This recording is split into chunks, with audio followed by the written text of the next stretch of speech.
Inside a room, the imposing devil looms over her summoner, asking for their wish. With a sharp, knowing gaze, she states the price will be something precious to them. The summoner looks up in awe at the winged, tailed figure of the powerful devil. A close-up reveals the summoner's flushed face, their eyes swirling with mesmerized adoration. The devil's immense power to grant human aspirations and dreams is described. The summoner's heart pounds, knowing the price for a wish could even be their life. Seeing their hesitation, the devil teasingly asks if they are now too afraid to speak. She decides to peek into their heart herself, her elegant hand reaching forward. With spiraling eyes, the summoner blurts out a desperate and unexpected marriage proposal. The devil is completely bewildered by the request, asking them to repeat what they said. The story shifts to a quaint cottage, rewinding the clock a few years. A hand reaches out through some flowers, gently calling the name Theo. A small child named Theo looks up innocently, holding a flower as their name is called. Described as a pitiful child, young Theo happily calls out to his grandparents.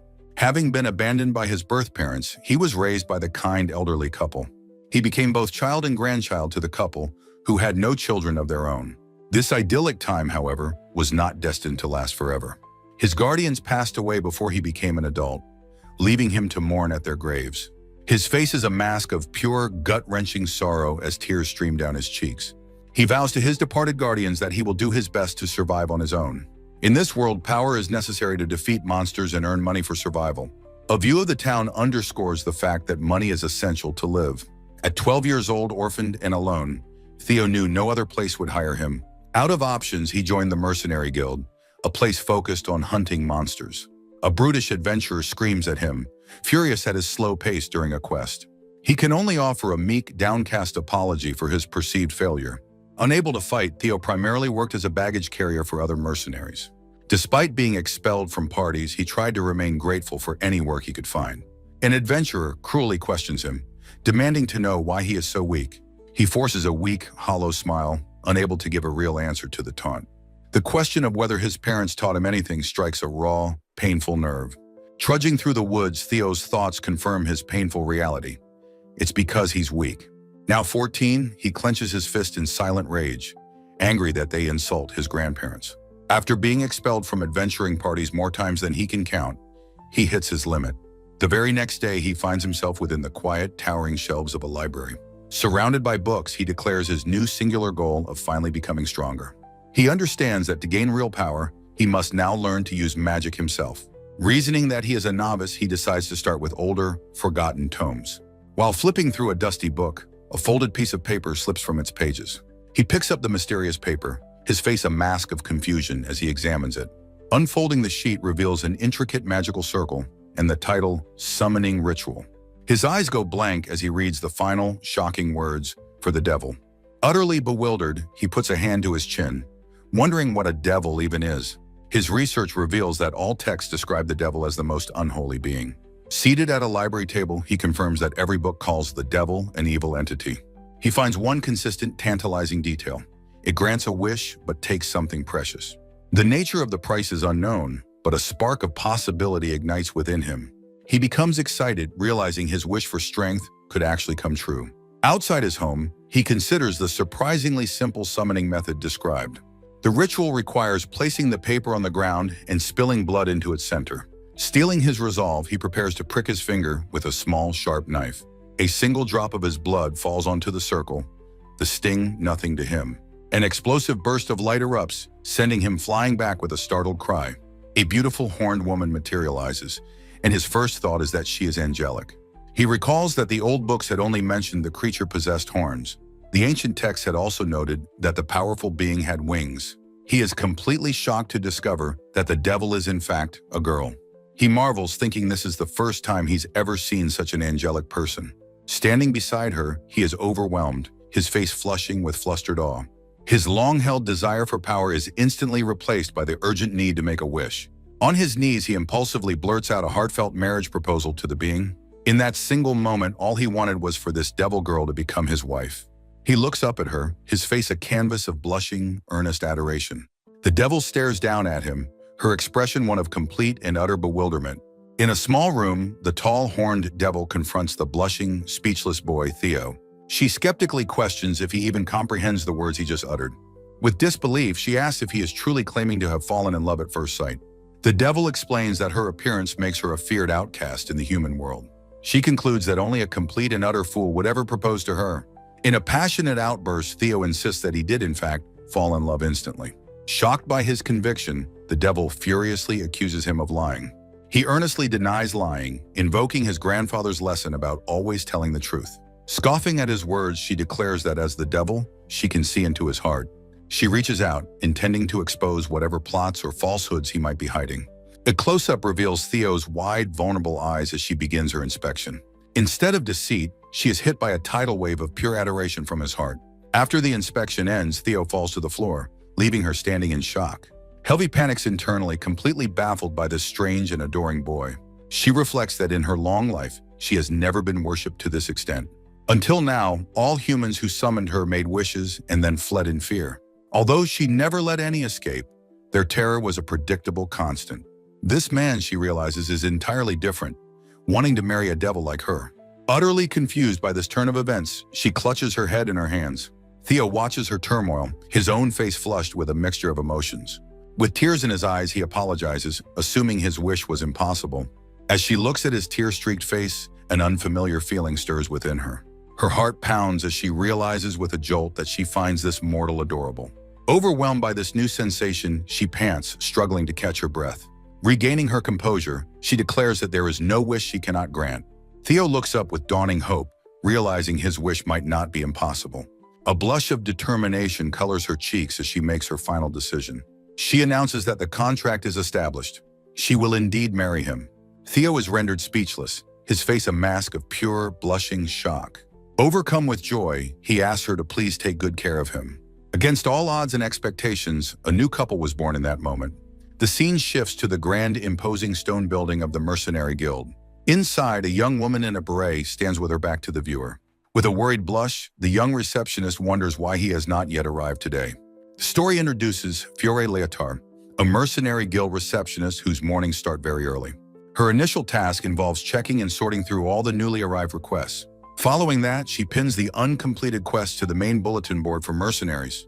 Cleaning is another of her responsibilities as the guild hall gets dirty quickly. Despite her chores, Fiore's mind is preoccupied with someone she is waiting for. With a worried expression, she notes that Theo-kun has not come to the guild today. She wonders what could have happened, as he has visited almost every day for 2 years. A close-up reveals her wistful expression as she thinks of the absent Theo-kun. She remembers asking the small, delicate 14-year-old why he was working at the guild. The memory of his tragic story, being abandoned and then losing his adoptive parents, brings her to tears. Because of his ambiguous identity, the guild was the only place willing to hire him. Fiore tried to give him safe requests, but knew that such jobs barely existed. Yet Theo was never discouraged by his circumstances and always focused on helping others. Her thoughts turn to anger, wondering when the bastards who exploit him will finally show up. A mental image appears of the cruel mercenaries who use him as a baggage carrier. They are shown to constantly abuse him verbally. Fiore fumes, thinking they should at least show a little gratitude for his hard work. She finds it unforgivable that they treat him less like a person and more like a pet. After forcing him through hard labor, they only give him 1/10 of the reward. Guild rules prevent her from intervening in a party's finances, a fact she finds vexing. She admires Theo's bravery, as he never complains and is just grateful for any payment. Fiore overhears the mercenaries callously remarking that he'd die quickly and nobody would care. Her expression is one of silent, profound shock and concern. In the bustling guild hall, she sees other adventurers glaring at the bullies with hostility. With a small, proud smile, she realizes that Theo-kun must be quite popular. Her female coworkers express their disgust for the bullies and their fondness for Theo. One of them voices a desire to heal the hardworking boy for all his efforts. Hearing the word heal sparks a new, more intimate thought in Fiore's mind. She briefly fantasizes about leaning over Theo and treating him nicely herself. Snapping out of it, she scolds herself for having such thoughts, knowing they are both inexperienced. Still flustered, she wonders again what could have possibly happened to the silly Theo-kun. It has now been 3 full days since he was expelled from his last party. While this sometimes happens, she feels that 3 days is far too long to be gone. A voice rings out, announcing their arrival at the Mercenaries Guild building. Hearing this, a young woman with a beret gasps, her face a mask of shock. A familiar dark-haired adventurer appears, confirming the woman's hopeful recognition. The receptionist, Fiore, beams and calls out to Theo-kun, waving in greeting. Her happiness falters as she notices a new, imposing figure standing beside him. The camera focuses on the elegant, fur-lined cloak of the mysterious newcomer. Fiore's expression shifts to one of stunned confusion and deep, intimidated blushing. The beautiful horned woman stands confidently, looking down at the bewildered Fiore. Blushing and intimidated, Fiore wonders who this mysterious person could possibly be.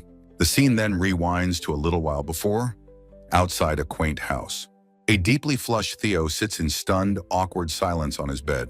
Opposite him, the horned woman, Helvi, also sits in quiet contemplation. Several minutes have passed since Theo's successful proposal, leaving them in a charged quiet. Theo marvels at his new fiancée, while Helvi frets over her lack of romantic experience. Lost in her thoughts, Helvi wonders what she should do now. Theo suddenly stands up, startling a surprised Helvi with his abrupt movement. He continues to stare, his heart pounding with joy at his new reality. His thoughts race, still questioning if marrying such a gorgeous woman is a dream. Helvi feels an overwhelming pull towards her new husband, despite his lack of power. A flustered Theo finally breaks the silence to ask for her name. Helvi startles, surprised by the simple, direct question from him. Still panting from her own internal turmoil, she struggles to form a response.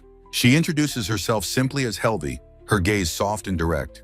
Theo's natural upward gaze is misinterpreted by Helvi as pure, unfiltered adoration. She curses her own flustered reaction to his innocent, admiring look. Overwhelmed by these new emotions, she clutches her face, feeling she's going crazy. Regaining her composure, she asks if Theo recalls her telling him his name before. She explains that upon sealing their contract, she learned every detail about him. Theo exclaims in pure wonder, finding her ability amazing despite its invasive nature. He thinks about his own name, Theo Asper, now known to his new wife. Helvi proceeds to recount his past, detailing his solitary life as a weak mercenary. Her gaze darkens as she recalls the faces of all the bullies. She declares that any further insult to him is an insult to her, his wife. The powerful devil Helvi is completely overcome with embarrassment at the word wife. Theo asks a flustered Helvi what is wrong, noting her sudden blush and odd behavior. Suddenly remembering his duties, Theo declares with a jolt that he must get to the guild. Helvi is secretly relieved that he has managed to successfully change the subject. While preparing his gear, Theo wonders how Helvi knows such specific details about him. She proudly explains it's because she is the devil, leaving Theo utterly amazed. Helvi gracefully accepts his praise with a simple, blushing thank you. Theo then asks if she will come with him, thinking she might be bored alone. He worries that her demonic appearance would draw too much attention in town. Acknowledging this, Helvi decides she will simply deal with any strange looks later. In a flash of magic, an elegant cloak materializes, hiding her demonic features. Theo is completely stunned, questioning how she could transform herself so instantly. She reiterates that as the devil, such a feat is a simple matter for her. As Helvi suggests they leave, a hesitant Theo agrees, calling her Helvi-san. His hesitation makes her pause, her gaze fixed on him as she considers his words. She turns to him, her expression serious as she prepares to speak about her name. Helvi realizes that she has never actually told Theo what her name is. Flustered, Theo asks if it's hard for her and wants her to call him by his name. The request puts Helvi on the spot, her fangs showing in her flustered state. The tension mounts as they both seem to be waiting for the other to act. Helvi glances at Theo, the pressure becoming almost too much for her to bear. She breaks, pleading with him not to look so uneasy about the situation. Helvi gives in and says his name, Theo, trying to prompt him. Overjoyed, Theo excitedly begs her to please say his name once more. Completely overwhelmed, Helvi shouts his name again, telling him that's enough already. Theo's eyes sparkle with pure, unadulterated happiness at hearing his name. He thanks her profusely, his face alight with a radiant, tearful smile. Still blushing, Helvi quickly declares it's time for them to leave. Theo agrees and they finally step out of the house, ready to depart. Their journey through the town streets begins, their steps in sync. Helvi's disguise works, but her beauty still turns the heads of passers-by. People whisper in awe, commenting on the incredibly beautiful fair-haired woman. Hearing them, Theo looks up at his wife with a proud, happy blush. A tall, cloaked woman leads her smaller, armored companion, who looks up with a flustered, adoring blush. As they walk, Helvi's hand brushes against Theo's, causing her to let out a soft sound. She internally panics, wondering why his hand is so incredibly soft, perhaps even smoother than her own. Completely flustered, she barely registers Theo asking if they are heading the right way for the guild. Theo, blushing, confirms the direction is correct and says he understands her distraction. A moment later, he takes her hand and she lets out another soft, surprise sound. Theo immediately apologizes for his forwardness, thinking he has startled her. She lets out a quiet, overwhelmed sigh, her face flushed from the unexpected contact. Noticing her continued unease, Theo worries he was rude, but she stammers that it's fine. Helvi turns away, trying to compose herself from the intense, unfamiliar feeling. Theo hesitates for a moment, trying to get her attention. With a bright, disarming smile, he extends his hand, inviting her to hold it properly. Helvi is momentarily stunned into silence by his pure-hearted and direct invitation. They proceed hand in hand, Theo happily agreeing they can go, while Helvi remains flustered. He cheerfully comments on how soft and warm her hand feels, and she quietly agrees. Internally, Helvi begs him to stop grinning, as his honest delight is making her incredibly embarrassed. Their journey concludes as Theo proudly announces they have arrived at a large building. The imposing doors of the mercenary guild creak open before them. Theo happily points out the guild, but Helvi seems unimpressed by the sight. She notes in profile that while this is her first time physically visiting, she already knows the place well from accessing Theo's memories. They step into a bustling hall filled with adventurers of every kind. Helvi's sharp gaze quickly takes in the layout, noting the counter and request board. Her eyes then lock onto a trio of adventurers, recognizing them with cold disdain. A close-up on her face shows her icy glare as she identifies the men. The men chat amongst themselves, noticing Helvi, while she confirms they have no killing intent. Deciding it's fine for now, she remains vigilant in case they try to make a move. Theo interrupts her thoughts, suggesting they should head to the reception counter. Their boots echo on the floor as they make their way across the busy hall. Theo calls out cheerfully to the receptionist, Fiore, who is at the counter. Fiore, a young woman in a beret, looks up from her work. Helvi watches the exchange with a calm, slightly amused expression. Theo leads his new companion forward, calling out to Fiore-san with a smile. Fiore looks up, her expression shifting to one of surprise at seeing Theo with someone. She greets Theo warmly before asking who his beautiful companion is. The receptionist notes she's known him for 2 years but never heard of this person. Helvi meets Fiore's curious gaze, a faint blush dusting her cheeks. Theo panics, realizing he has no way to explain she's actually the devil. With a graceful movement, Helvi steps forward to handle the situation herself. She takes Fiore's hand, politely introducing herself as Helvi. Then with a shy, demure expression, she announces that she is Theo's fiancé. The word hangs in the air, sending Fiore into a state of absolute shock. The entire reception desk erupts in a unified shout, questioning the fiancé revelation. Helvi asks if Fiore knew Theo was raised by an elderly couple. She smoothly explains their parents arranged their engagement a long time ago. Theo is internally amazed at Helvi's ability to craft such a convincing story. Helvi apologizes for Theo having forgotten about it, and Fiore accepts the explanation. The two women agree to call each other by their first names, much to Theo's relief. He lets out a quiet sigh, glad the tense situation has been resolved. He is happy that Fiore, who always looks out for him, is getting along with Helvi. A sneering voice from the crowd interrupts, mocking the cowardly Theo for getting a fiancé. Theo turns, his expression dropping as he recognizes the voice. The scarred adventurer, Carl, looms over him with a menacing proprietary grin. Carl and his companions taunt Theo, declaring he doesn't deserve such a hot woman. Theo looks down, unable to meet their aggressive gazes. Unseen by the bullies, the other female adventurers glare at them with intense hostility. Theo quietly agrees with Carl, admitting Helvi is more than he deserves. The bully drapes a heavy arm over Theo's shoulder, pulling him in close.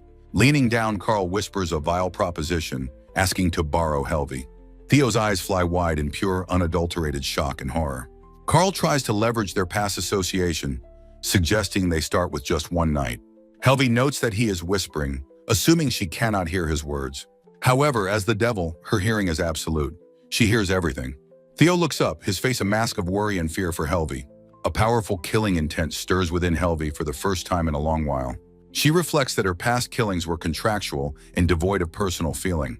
She realizes her anger isn't for herself, but because they insulted her beloved Theo. The vile words "lend her over to us" echo in her mind, fueling her rage. Theo remains frozen, trapped and horrified by the disgusting demand. Helvi confirms to herself that her anger has nothing to do with being violated. It is purely because they dared to insult the one she holds most dear. Her gaze turns glacial as she vows to kill these wretched men. Carl continues to pressure Theo, reminding him of all the favors they've done. Theo reflects on the word favors, knowing the truth of their one-sided dynamic. He recalls being too weak to refuse their quests, even for minimal rewards. He resolves that this time, however, things will be different.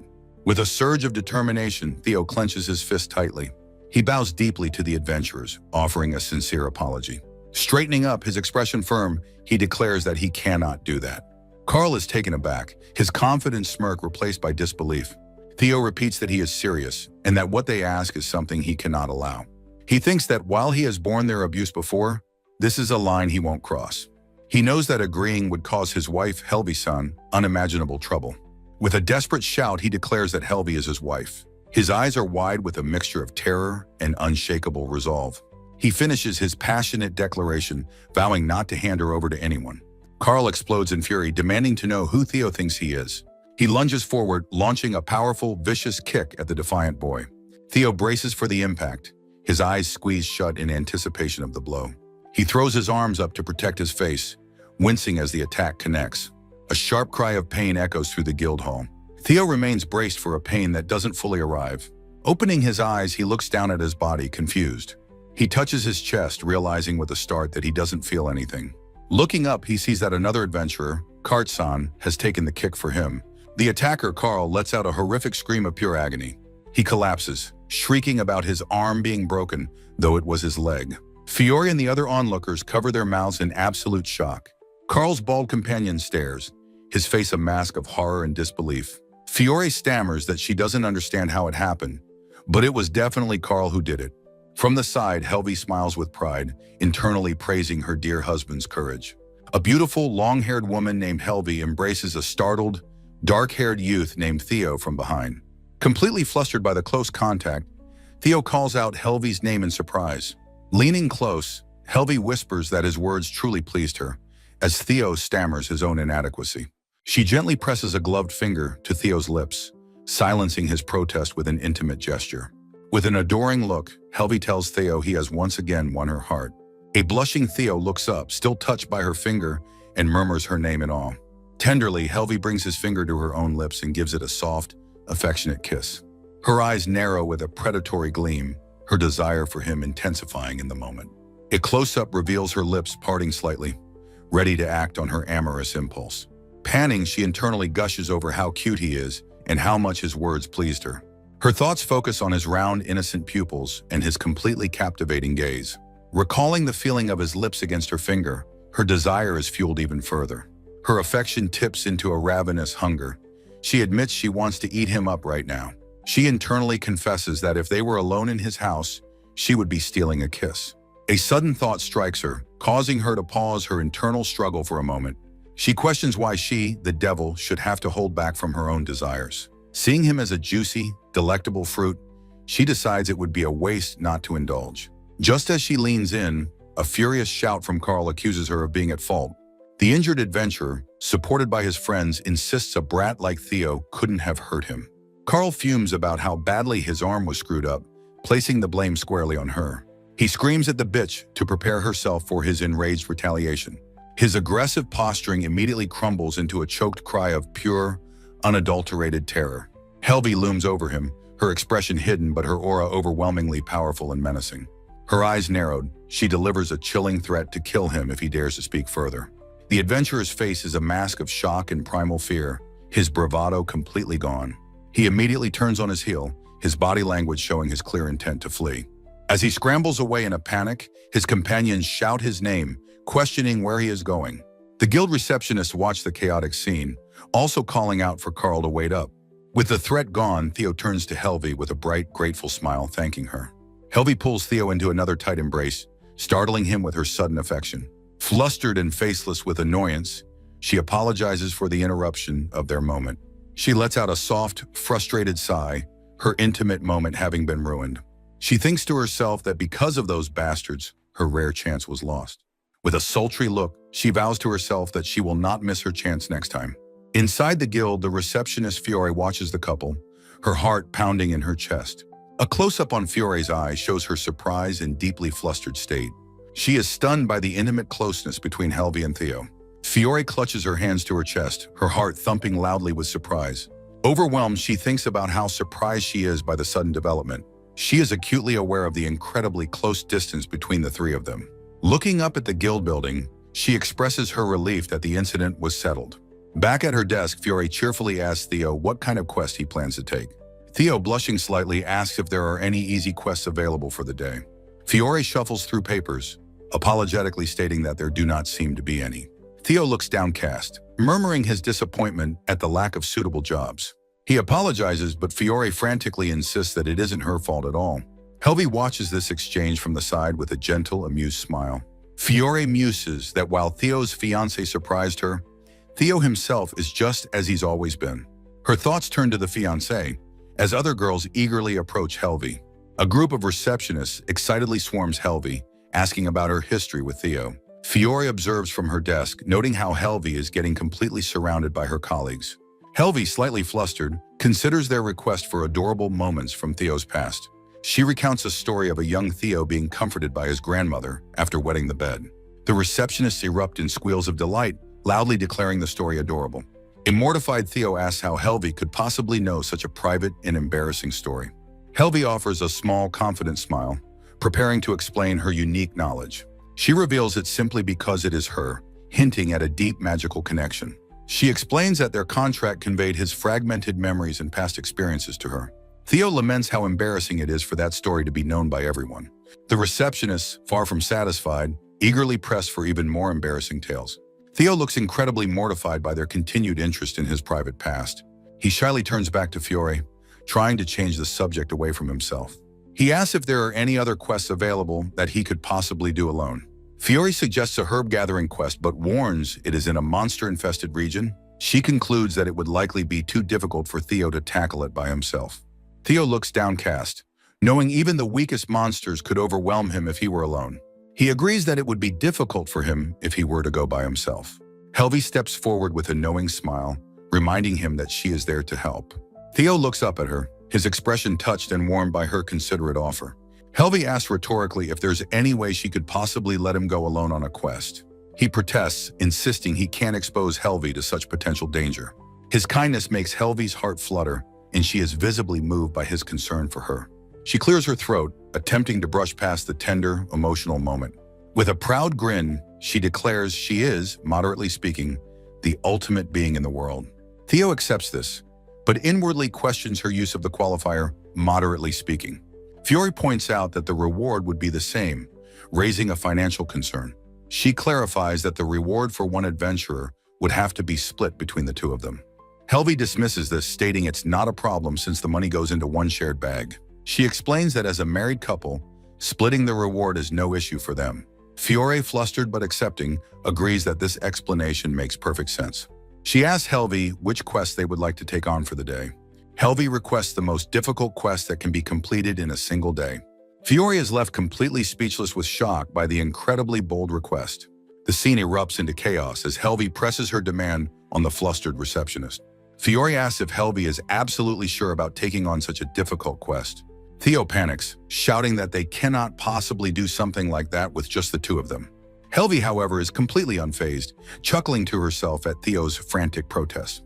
The flustered receptionist scrambles to find the quest that matches Helvi's audacious request. She presents a request to subjugate the Chimera in the eastern forest cave. An imposing illustration shows the fearsome beast, a mix of lion, goat, and snake. Helvi listens as the details explain the town is awaiting support from the country to deal with it. Theo cries out that they can't do it, as it's a monster of the highest level.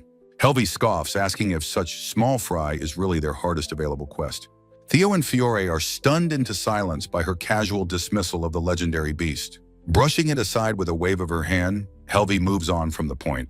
With a confident smile, she asks why they don't just take on that quest. Fiore weakly tries to protest, advising against it, but her words are ignored. Helvi ignores her, turning to leave and asking if they should get going now. She takes Theo's hand in a firm grip, pulling him along with her. A wide-eyed Theo is dragged away, asking if they are really going to face the Chimera. With a gentle, blushing smile, Helvi reassures her companion that everything will be fine. Taking Theo's hand, she confidently declares herself to be the ultimate being.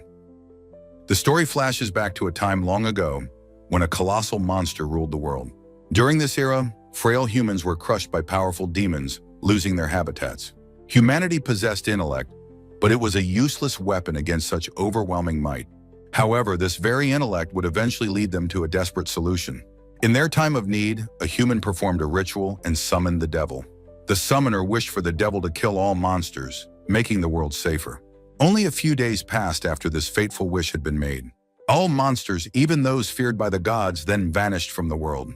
They were all exterminated by one particular devil, revealed to be Helvi herself. One creature, however, avoided extinction because it was considered too weak at the time. Now this very creature lies sleeping in a cave before a shocked Theo. Beside them stands Helvi, the ancient ringleader of the great monster extermination. The massive sleeping beast is identified as a legendary and fearsome chimera. Theo frantically whispers to Helvi, urging her to run while the monster is still asleep. Helvi's sharp reptilian eye narrows, completely unimpressed by the creature. She calmly assesses its size, estimating it to be around 10 meters long. Finding it unpleasant to see the beast sleeping so soundly, she decides to wake it. A horrified Theo begs her not to wake the dangerous monster. But it is far too late. Helvi instantly unleashes a burst of killing intent. Her immense, terrifying power is directed straight towards the slumbering chimera. The chimera's eyes snap open, its sleep violently broken by her powerful aura. Its eye widens in pure, unadulterated terror at the being standing before it. The beast lets out a panicked roar, its body trembling with instinctual fear. A powerful force erupts from Helvi, aimed directly at the now-awake monster. With a mighty strike, she sends the massive chimera reeling backward. The impact is tremendous, throwing the large beast across the cavern floor. The resulting tremor throws Theo off balance, sending them stumbling. Helvi calls out their name, realizing the cave is shaking from the impact. She swiftly catches the flustered Theo, asking if they are all right after the fall. Theo, still blushing and unsteady, stammers their thanks for her quick save. They then shyly ask if she could let them go, which she does. Blushing, they start to explain that they were delayed at the guild.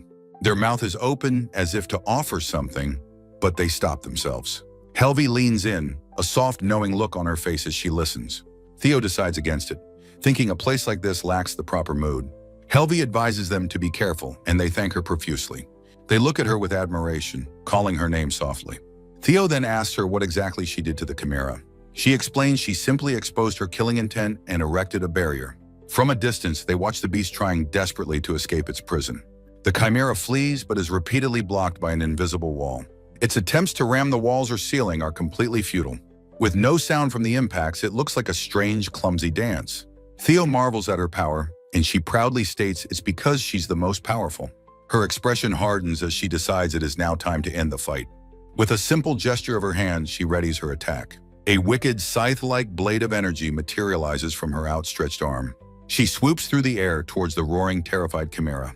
In an instant, the creature is cleanly decapitated, its head flying through the air. She coolly explains she prevented any bloodshed simply because it would sting.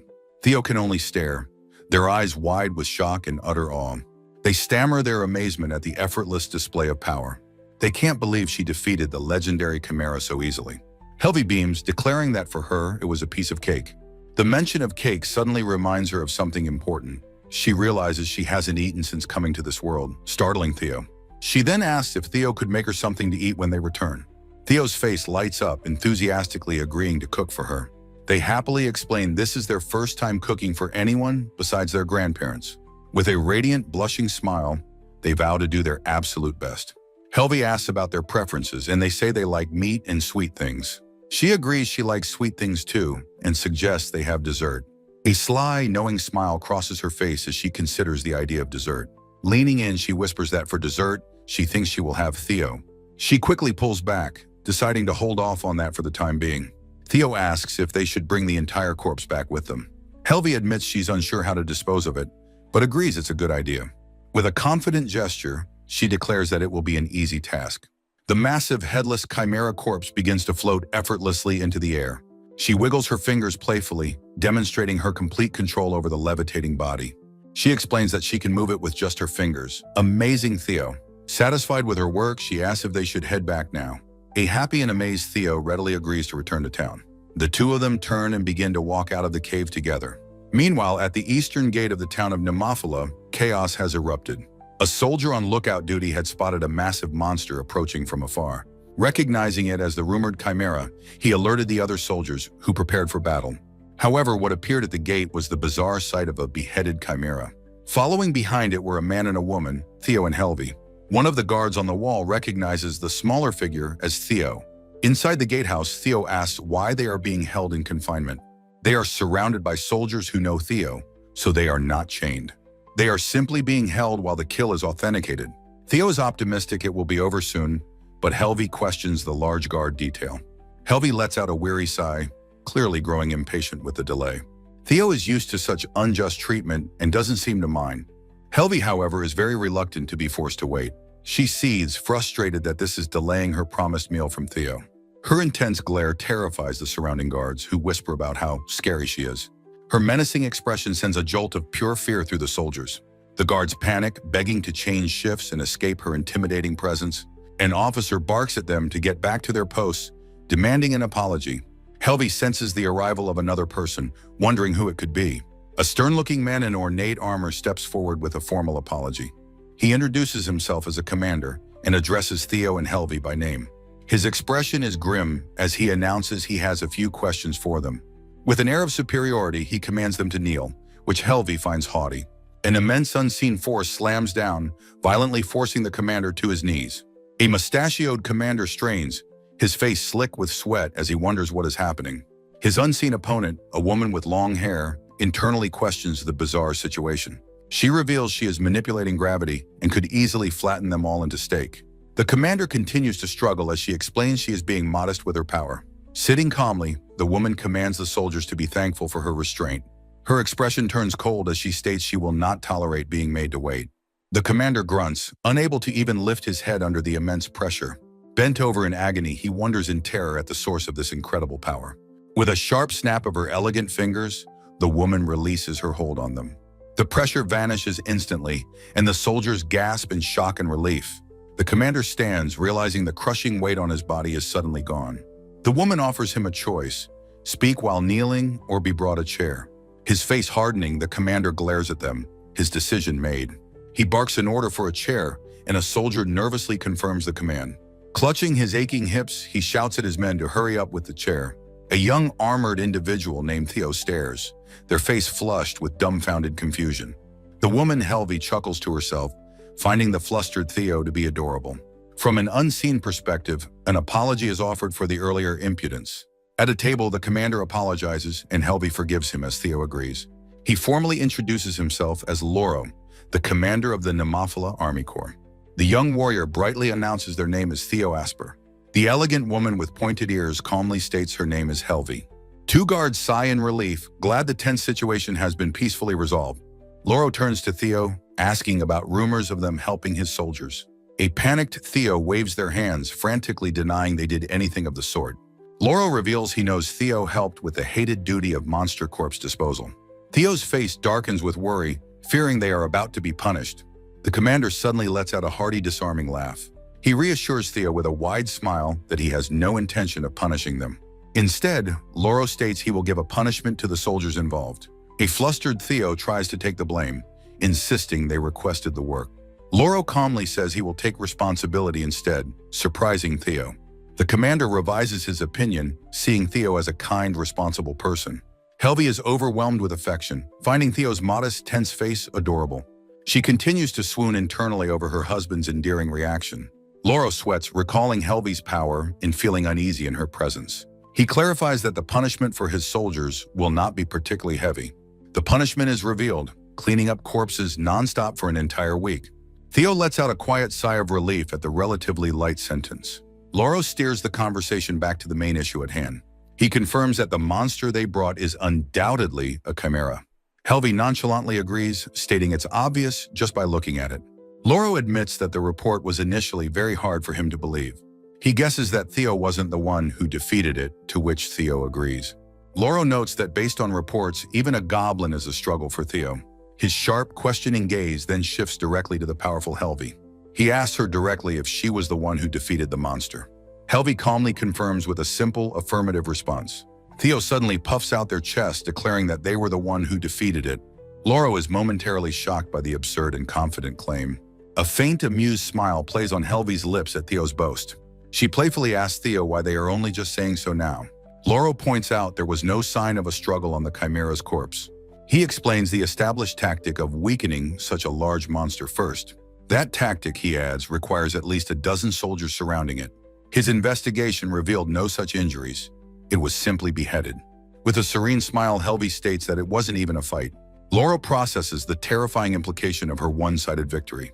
Theo realizes with a jolt that Helvi must have used only a fraction of her power. They gulp, thinking about the consequences if she were to get serious. Loro stands, formally expressing the town's gratitude for her heroic deed. He explains the town was in grave danger while awaiting reinforcements. He promises that the kingdom will surely reward her with a medal. Helvi thoughtfully considers the offer of a medal, a blush on her cheeks. She reflects that in her world, chimeras were considered weak. Theo is ecstatic, exclaiming how incredible it is that Helvi will be rewarded. Helvi states she doesn't want to ruin Theo's mood, but she has reservations. With a cool expression, she flatly refuses the medal, stating there is no need. Theo is completely taken aback by her sudden refusal. Helvi explains that a medal would only become a hindrance for them. She elaborates that it would obligate her to fight in the kingdom's wars. Her eyes narrow as she recalls this happening to past contractors. The kingdom's praise turns to condemnation when a hero refuses to fight. An image of mounted knights shows they would be hunted down as traitors. Helvi looks at Theo with a gentle, determined smile. Theo, touched by her words, looks on with wide, innocent eyes. Together, they state that they do not need anything from the kingdom. Loro processes her sobering story with a grim look of understanding. He suggests it would be best to keep the incident secret from the kingdom. Loro nods in agreement, accepting her decision as very well. Helvi asks if their business is concluded, so they may go home. With a decisive move, Helvi stands to leave the meeting. As they head for the door, she calls out to Theo. She asks what Theo would like as a reward in place of the medal. She leans in close, her hand gently cupping her mouth to whisper. With a sultry, blushing expression, she asks for their home cooking. She reminds Theo of the promise they made to her earlier. Theo is momentarily stunned, while Helvi blushes with anticipation. A radiant, happy smile spreads across Theo's face. They enthusiastically agree, promising to pour their talent into the meal.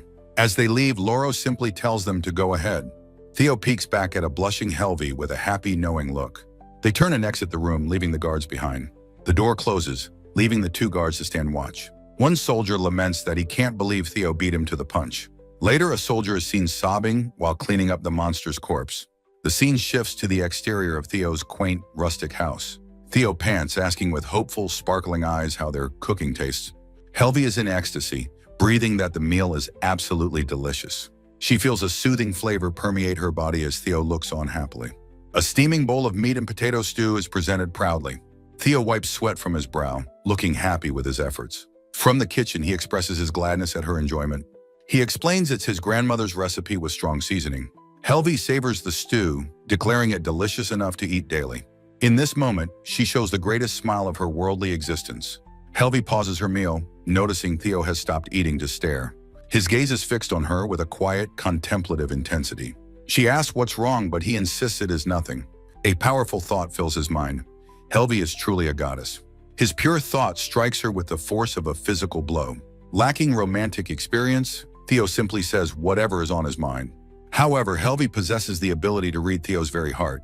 She sees his thoughts are completely pure and free of any lies. It is this very purity that has such a profound effect. The honest, untainted thought has an immediate, overwhelming effect on her. A charged, flustered silence falls between the blushing pair. A soft chuckle finally breaks the heavy, unspoken tension. Theo joins in, trying to stifle his own gentle laughter. Helvi laughs heartily, the awkwardness melting away between them. With the air cleared, they happily agree to continue their meal. Later, Helvi clumsily attempts to wash a dish with a sponge. She asks if this is correct, and Theo happily confirms it is. As a devil, chores like dishwashing are an entirely new experience. Beaming with pride, she asks if she has gotten used to it. Theo confirms with a warm smile that it's like second nature. After their chores, they relax together on the sofa. Theo admits he is tired, though it is only noon. He admits cooking is one reason, but the chimera fight was incredibly taxing on his mind, even though he just went there. He admits he thought he was dead when the chimera noticed him. With a concerned look, she offers to take away his fatigue. He asks if she means a massage, which she confirms precisely. Instructed to lie face down, he nervously gets on the couch. He buries his face in the cushions, asking if this is right. Helvi moves, settling herself by straddling his back to begin. With a pleased expression, she confirms this position seems good. She leans in with a teasing smile, asking if she's heavy. Face flushed, he insists through his embarrassment that he will be fine. She gently corrects him, saying he should have simply denied it. She finds his flustered reaction amusing, telling him not to worry. His inexperience with women is what makes him so truly likable. She internally admits she is using magic to lighten her body. She simply wanted to see his adorably flustered face. The sight of his defenseless back makes her suddenly flustered. He innocently asks if she was going to begin the massage. Startled, she snaps back to reality, confirming she will begin. She thinks it was a close call, barely stopping an impulse. She begins by announcing she will roll up his clothes. His defenseless form makes her pant, thinking how cute he is. His defenseless back is so cute she thinks she would die. He peeks back, innocently calling her name once more. Flustered again, she quickly confirms she was about to start. Composing herself, she announces she will now begin. He agrees as she announces she is rolling up his clothes. Her long, elegant fingers reach for his exposed back. Her hand makes contact, causing him to jolt in surprise. He lets out a soft sigh as the massage begins. He feels a pleasant warmth spreading through him from behind. He sighs contentedly, feeling himself relax completely. She explains internally that she's manipulating his dangerous mana. Lost in the sensation, he murmurs how great it feels. She notes he isn't listening, even after her fearsome warning.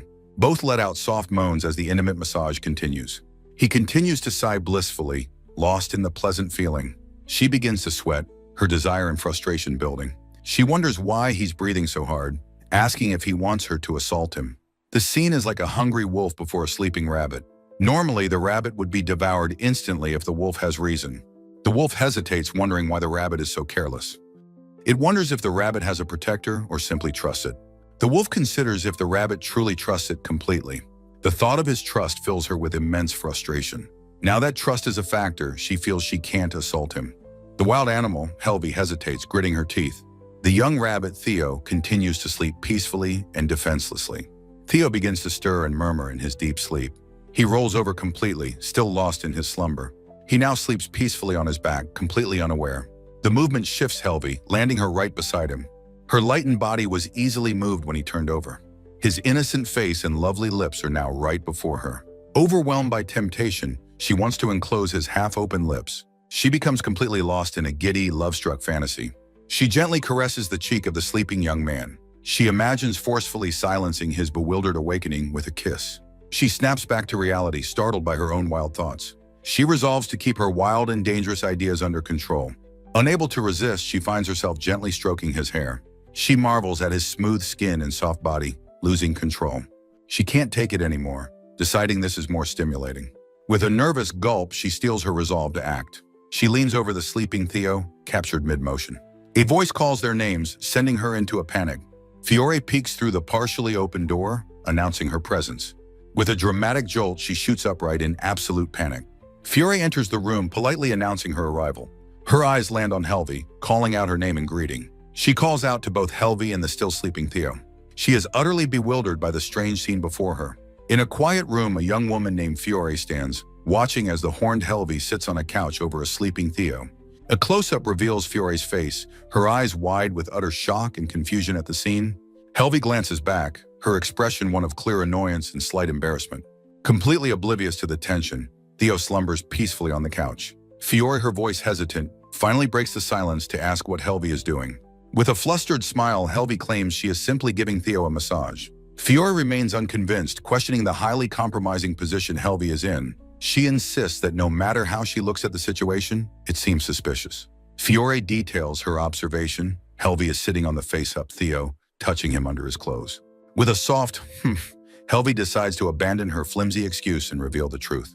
She shouts with frustrated intensity, confessing she was trying to assault the sleeping Theo. Fiore reacts with equal volume, pleading with Helvi not to be so serious about such a terrible act. Still blushing, Fiore demands to know why Helvi would do something like that while he was asleep. Helvi turns away, her expression softening as she cryptically explains it is because he is Theo. This vague answer only confuses Fiore more, who thinks Helvi is failing to sound cool. Observing Fiore's flustered state, Helvi's expression turns calculating. Her sharp gaze fixes on Fiore as she asks if she is green. Unfamiliar with the slang, Fiore repeats the word, her confusion evident. Helvi clarifies her meaning, bluntly asking if Fiore has ever been with a man. Fiore's shocked reaction is all the confirmation Helvi needs about her inexperience. With a superior air, Helvi declares that any experienced lover would understand the urge. Mortified, Fiore shouts that she has no desire to understand such feelings. As they argue, Helvi's hands resume their stroking of Theo's back.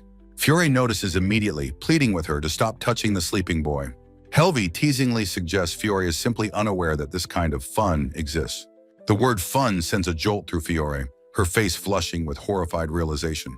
She clutches her dress, recalling conversations she's overheard from her coworkers. She admits to herself that she is, at least mentally, aware of such intimate acts. Helvi dismisses her concerns, even recommending the experience for a first time. Fiore protests, arguing it would be unfair to Theo for his first time to be while he's asleep. With a chuckle, Helvi asks what could possibly be unfair about the situation. She provocatively questions if Theo wouldn't be able to enjoy her body. Standing her ground, Fiore insists that Theo must desire a proper, conscious first time. As Fiore makes her plea, Helvi continues to caress the oblivious Theo. Suddenly, Fiore freezes, feeling something unexpectedly touching her from behind. Her eyes widen in shock as she wonders what the sensation could be.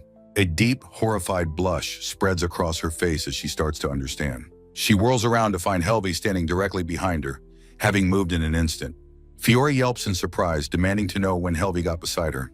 For the first time, Helvi looks flustered, stammering a denial. Fiore's suspicion grows, knowing Helvi's deep blush means it's not nothing. Her face explodes in a bright red as the full, mortifying realization hits her. She looks at Theo stretching on the couch and understands what touched her. Fiore realizes the young rabbit she thought she was protecting was actually a wolf. She finally understands why Helvi panicked, suspecting a deeper reason for her embarrassment. With dawning certainty, she murmurs Helvi's name, confirming her suspicion. In a stunning reversal, Fiore asks if this is, in fact, Helvi's first time. Helvi is rendered completely speechless, sweating and blushing furiously. Her hands instinctively move to cover her own bottom as she looks away in shame. The once aggressive Helvi has gone completely silent, her bluff called. Fiore feels a sense of triumphant justice, as if her arrow of truth hit its mark. The tense silence is broken by a new voice trying to wake someone. The calls grow more insistent, cutting through the charged atmosphere. A voice calls out Theo's name, urging him to wake up from his slumber. On the couch, Theo groans, beginning to stir from his deep sleep. His eyes flutter and then slowly open, bleary and unfocused. Theo jolts awake from a hazy dream of intimately touching Helvi's horns. He looks around, realizing with a start that it's already nighttime. Blushing furiously, he tries to piece together his memories of the afternoon. He lets out a cry of shock, completely bewildered by the lost time. He recalls eating lunch and getting a comfortable massage from Helvi before sleeping. Turning to his wife, he asks what happened after he fell asleep. Helvi calmly informs him that he slept straight through until the night. Now sitting up, Theo laments having wasted his valuable afternoon. He never expected to sleep the whole day away, having had no plans. He apologizes to Helvi for falling asleep and leaving her alone. Helvi reassures him, mentioning that Fiore had dropped by earlier. A brief image shows the smiling Fiore holding a stack of books. Theo is surprised, noting that Fiore usually only visits after work. Helvi explains that Fiore had come out of concern for them. The knowledge that he caused someone to worry leaves Theo embarrassed. He resolves to apologize to Fiore for the trouble when she returns. With quiet determination, he confirms his intention to make amends. Helvi confirms that Fiore will be returning around dinner time. With a soft blush, she asks Theo to cook enough food for the three of them. Theo's face lights up with joy as he agrees with enthusiastic determination. He announces that he must hurry and prepare the meal. He then turns to Helvi, asking if there is anything she can do to help. She suggests that Helvi can assist with the simple task of tearing vegetables. With a happy smile, Helvi agrees, calling it a simple task indeed. As she expertly cracks an egg into a bowl, a thought occurs to her. While they work together, Theo asks what she and Fiore talked about. Helvi gives a vague, blushing answer, saying they discussed many things. She eventually reveals that Theo was their only common subject of conversation. Theo is bewildered by this, pointing out he only properly met Fiore that day. Helvi hesitates for a moment, considering how to frame her response. She draws a parallel to their own immediate marriage, which happened that same day. The memory of his impulsive, love-at-first-sight proposal mortifies Theo. Helvi, in contrast, recalls the moment with a look of fond surprise. She lets out a small puff of air, her expression one of amusement. She admits that she had asked the other receptionists what they thought of him. Theo is alarmed by her directness, thinking her line of questioning is scary. He worries if they hate him, but Helvi reassures him they all have a good impression. Theo is visibly relieved, clutching his chest and glad to hear the good news. Helvi puts a gloved hand to her chin, her thoughts turning more serious. She notes to herself that while Theo looks relieved, she feels a growing unease. She realizes that many of the girls have feelings beyond a simple, good impression. A flashback shows Fiore's shy confession about Theo's house being the only man's house she's visited. Helvi's expression hardens into one of fierce, possessive resolve as she claims Theo as hers. The oblivious Theo simply asks what's wrong, completely unaware of her internal vow. In the kitchen, Helvi quickly dismisses Theo's questioning, claiming nothing is amiss. Outside their quaint stone house, two sharp knocks break the evening's quiet. A beaming Theo holds a bowl, his face alight with a happy, welcoming expression. Helvi, with a faint blush, calmly prepares vegetables, her expression serene and composed. A polite voice announces a visitor's arrival, calling out from just beyond the door. Opening the door, Theo greets the guild receptionist, Fiore, who wishes him a good evening. Fiore notes with a smile that Theo seems to be awake now. Looking deeply embarrassed, Theo stammers an apology for not reporting his completed quest. Fiore cheerfully reassures him, explaining rumors of his chimera victory confirmed his safety. With a confident blush, Helvi states she could never lose to such small fry. Helvi appears behind a surprised Theo, who exclaims her name in recognition. Fiore nervously laughs at Helvi's casual dismissal of the fearsome chimera. The narrative notes that Fiore was not present for the chimera battle. She did not witness the hunt itself, nor did she see its aftermath. Therefore, Fiore remains completely unaware of Helvi's truly overwhelming power. Even Theo, who was present, has yet to fully comprehend his wife's strength. The three gather happily, with Helvi suggesting they can now have their dinner. Helvi asks Theo to prepare the table, explaining she needs to use the restroom. She steps out onto a porch, the door closing behind her with a soft thud. With a serious expression, she steels herself for what she must do next. Looking over the town, she thinks that this time, things won't go as they did before. Her eyes gleam with dangerous intent as she wonders if it's time to clear the trash. So far, only the chimera has witnessed the true extent of Helvi's power. However, the narrator reveals that more people are about to learn of her strength. In a dark alley, a group of men has gathered with sinister intentions. One of the men lecherously remarks on the exceptional beauty of a certain woman. Another agrees, stating he's never seen such a fine woman in his life. A third lets out a sinister chuckle, anticipating their planned success. A man with spiky white hair confirms she is just as beautiful as the rumors claimed. These men are all adventurers who once partied with Theo, driven by jealousy. They find themselves infatuated with Helvi's otherworldly beauty and cannot accept her being with Theo. Driven by this belief, they gathered in an alley near the house to kidnap her. The spiky-haired leader asks for the name of their former party leader. A bald warrior grimly answers that the leader's name was Carl. The leader asks if Carl is coming, but is told he is injured. With a mocking laugh, the leader calls Carl pitiful for being injured on such a night. The bald warrior internally scoffs, knowing the truth of Carl's absence is more complicated. In a flashback, a woman angrily demands that Carl get revenge on his attacker. The bandaged Carl flinches, insisting that retaliation is completely impossible. He cries out that the girl who defeated him is not human and would surely kill him. Back in the alley, the bald warrior decides to keep Carl's humiliating defeat a secret. Another thug grows impatient, demanding to know when they will finally ambush her. A sly man reveals he just saw the receptionist Fiore enter Theo's house. He licks his lips, suggesting they can now feast on 2 chicks instead of 1. The group erupts in cheers, their leader roaring that it's time to get started. Another adds that whoever kills Theo will get the privilege of claiming Helvi. As the group celebrates their impending feast, a pair of heeled boots appears.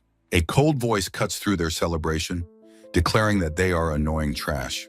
Helvi stands before them, her expression icy as she orders them to be silent. Her very presence seems to radiate a power that is evolving differently from others. The bald thug is shocked, sweating as he stammers in confusion. He demands to know when she got behind them, but the leader dismisses the question. The leader smirks, stating she has saved them the trouble of hunting her down. Stating she doesn't have time, Helvi snaps her fingers to change the scenery. The world shatters, and the group finds themselves in a vast rocky cavern. The thugs are thrown into a panic, demanding to know where they are. Helvi calmly informs them that this was once the Chimera's nest.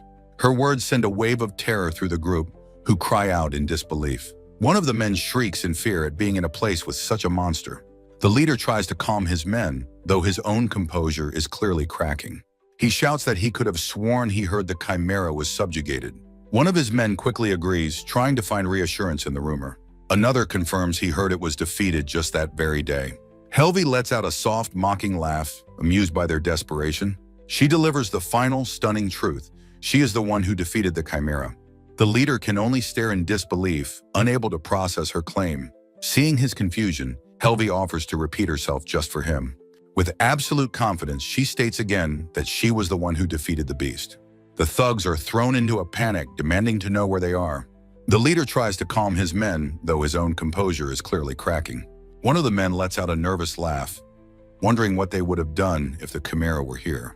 Helvi delivers the final stunning truth. She is the one who defeated the Chimera. The leader can only stare in disbelief, unable to process her claim. Seeing his confusion, Helvi offers to repeat herself just for him. With absolute confidence, she states again that she was the one who defeated the beast. A promotional image shows Helvi holding a miniature Theo in her hands. The leader sputters that he can't believe she defeated the Chimera. He insists that the Chimera is a legendary monster and her claim is impossible. Helvi's patience wears thin, and she concedes that if he can't believe it, so be it. Her expression turns deadly as she raises a hand and commands them to die. The leader lets out a confused sound, sensing something is wrong behind him. A quick glance reveals a horrifying sight just beyond his view. The scene focuses on the leader's terrified, widening eye. He turns fully, his face a mask of shock and dawning horror. In an instant, every single one of his comrades has been decapitated. The leader's eyes are wide with sweat and pure, unadulterated terror. He stumbles backward, his mind completely broken by the instantaneous slaughter. He collapses to the ground, looking up at his executioner. Helvi looms over him, her expression cold and calculating. She asks him why she let him survive, her voice dripping with ice. She repeats his own vile words back to him about killing Theo to claim her. With a dismissive sound, she prepares to deliver her judgment. She reflects that she never expected the words "kill Theo" to displease her so much. Her eye gleams with a terrifying intensity as she considers this newfound rage. The terrified leader lets out a choked sound of pure, primal fear. He lies on the ground, completely paralyzed by a terror that steals his breath. His face is a canvas of horror, a silent scream caught in his throat. Helvi promises to show him a different kind of hell from the others. The scene abruptly shifts back to the peaceful exterior of Theo's house. A voice from inside calls out Helvi's name, welcoming her home. With a radiant and blushing smile, a young man named Theo offers a warm welcome home. Helvi confirms her arrival, greeting both him and a woman named Fiore. She then apologizes, thinking she has left all the dinner preparations to Theo. Fiore clarifies with a laugh that Theo did almost everything himself with her help. Curious about the meal, Helvi asks what delicious food Theo has prepared for them. He proudly reveals a magnificent, steaming Hamburg steak as the evening's main course. Theo explains he made his best meat dish because he knew she enjoyed it. With great anticipation, Helvi eagerly prepares to indulge in the presented meal. A close-up captures the moment she takes her very first, focused bite.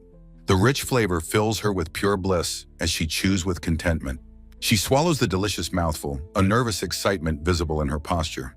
Theo watches her intently, anxiously asking for her opinion on the food's taste. Her face suddenly breaks into a wide, genuinely happy smile. She declares with heartfelt delight that the meal is a true masterpiece. Fiore also takes a bite, quietly confirming its deliciousness for herself. With a warm and blushing expression, she tells Theo his cooking is wonderful. Overjoyed, Theo asks if they truly mean it, glad to hear their praise. As Theo turns away, Fiore is left blushing and turning aside from the group. She sighs, completely overwhelmed and thinking to herself how adorable Theo is. Placing a hand to her chest, she tries to calm her racing heart. A dark-haired friend praises Fiore for managing not to choke on his potent smile.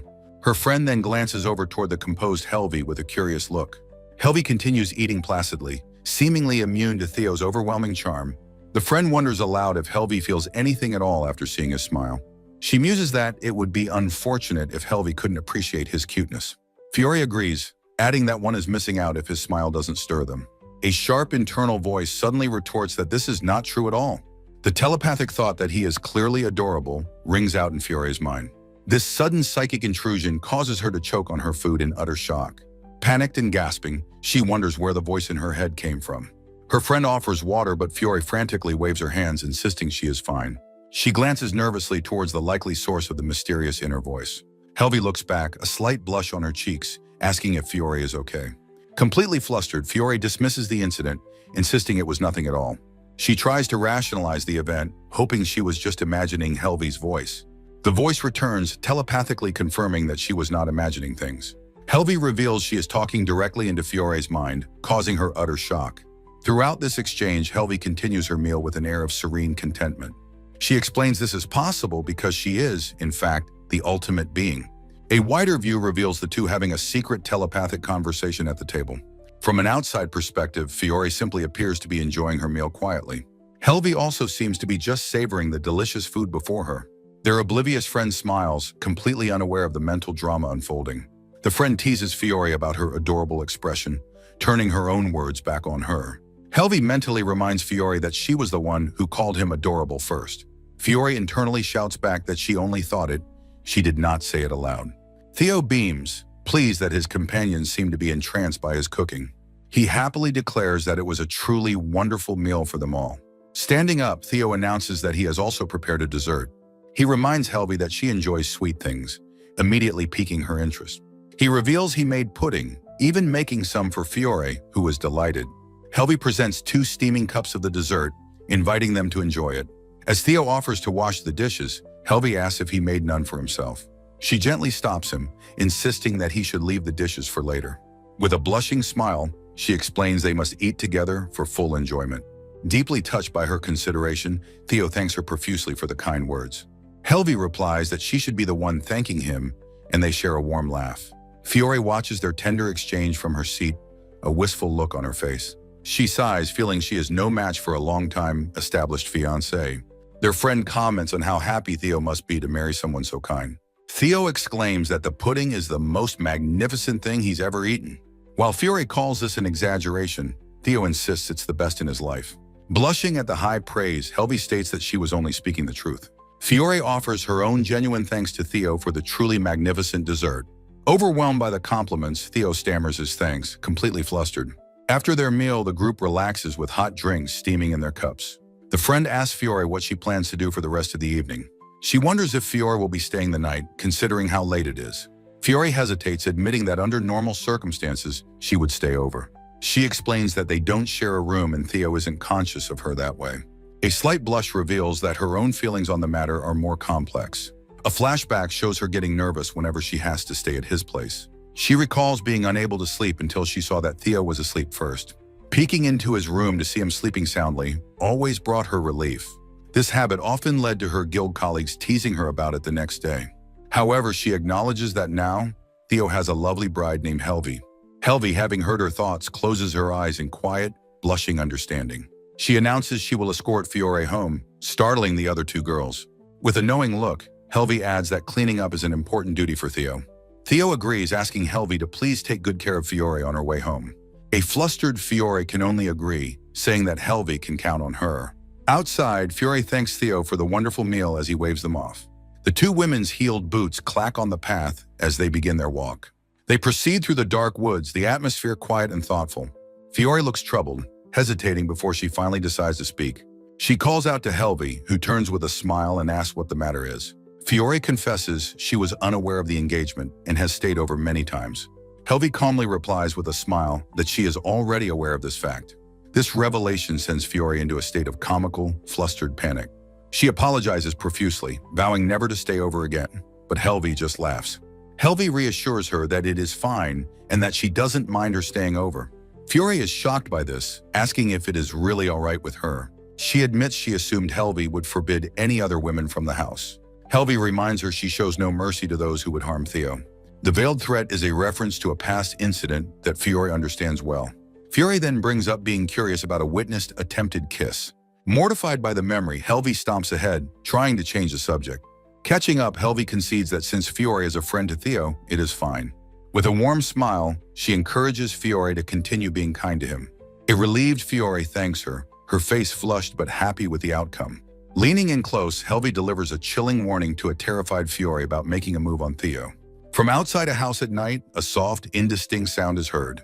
On the dark street, Helvi tells Fiore she will be fine getting home from there. Fiore hesitates, her lace-up boots still, as she thinks of one last question. With a troubled look, she asks if she can still stay at Theo's house from now on. Helvi turns with a warm smile, confirming that it is perfectly fine for her to stay. Confused, Fiore then asks why she is not allowed to stay over tonight. A mysterious, knowing giggle escapes Helvi, leaving Fiore utterly bewildered by her reaction. Helvi suggests Fiore is unaware of the situation, but her friend remains confused. With a cheerful laugh, Helvi happily announces that she and Theo just got married that day.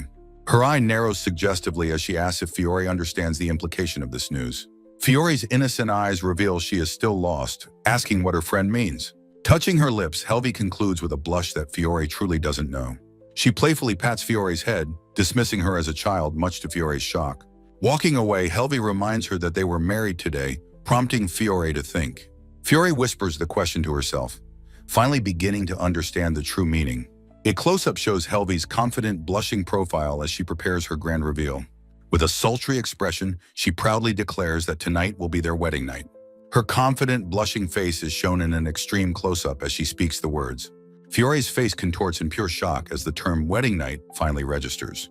The chapter title page shows a flustered Fiore facing a confident, smiling Helvi. A volume cover depicts Helvi holding a small doll-like Theo on her lap. Helvi cheerfully explains that such a holy and special night must not be interrupted. Fiore's mind reels as she stammers the words first night in a panicked sweat. Her eyes swirl dizzily as she laments having to leave for such a proper reason. Helvi apologizes, explaining that this is why she cannot allow Fiore to stay over.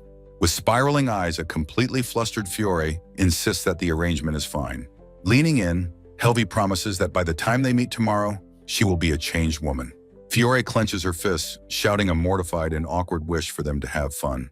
With a final knowing glance, Helvi bids Fiore farewell for the evening. She walks away down the path, telling Fiore she will see her tomorrow. Fiore, still blushing and overwhelmed, manages a weak, stammered yes in return. She watches Helvi's retreating form, her body language conveying her complete exhaustion. Helvi approaches the house, a soft sound of arrival escaping her lips. From inside the house, a voice cheerfully welcomes Helvi home. Theo stands at the door, a bright, welcoming smile on his face. Blushing slightly, Helvi announces her return to the waiting Theo. Inside, Theo assures Helvi he is almost done tidying and doesn't need any help. A close-up shows Theo's happy, blushing face as he finishes his final chore. He touches his own cheek, his expression turning to one of gentle concern. He moves close to Helvi, asking her what the matter is with a worried look. Theo's face is flushed as Helvi touches him, and he looks on with concern. He explains he was just wiping her wet cheek, apologizing for the suddenness. Theo smiles, thanking her for her concern and understanding the reason now.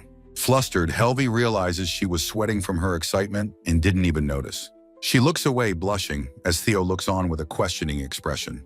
Theo announces he will go heat the bath, asking her to please wait a moment. Left alone in the room, Helvi sighs heavily, her previous confidence gone. She panics, wondering how she should possibly break the ice for their first night. Her thoughts race about the implications of a first night for both people involved. She pauses, suddenly questioning whether this is also a first time for Theo. While it is obviously a first for her, she realizes there is no guarantee for Theo. She admits to herself that she would feel utterly devastated inside if it wasn't his first. She decides to recall the intel she gathered on him during their contract formation. A memory montage of his past confirms Theo's pure and innocent experiences. A wave of relief washes over her as she confirms to herself that he is pure. She reasons that she would have found any prior experience in his memorable moments. However, her relief is short-lived as a new and unexpected problem emerges. A profile of Theo Asper confirms his young age. He is only 14 years old. She realizes with a laugh that he has basically zero knowledge of lovemaking. He doesn't even understand his own body's development or his first release. She deeply thinks about him. She laments that she never expected Theo to be so completely clueless about the topic. She is knowledgeable but inexperienced, while he has neither knowledge nor experience. She concludes that it sounds impossible for two people like that to have a proper first night. A bead of sweat rolls down her face as she considers the daunting challenge. Her expression hardens into one of steely resolve as she makes a firm decision.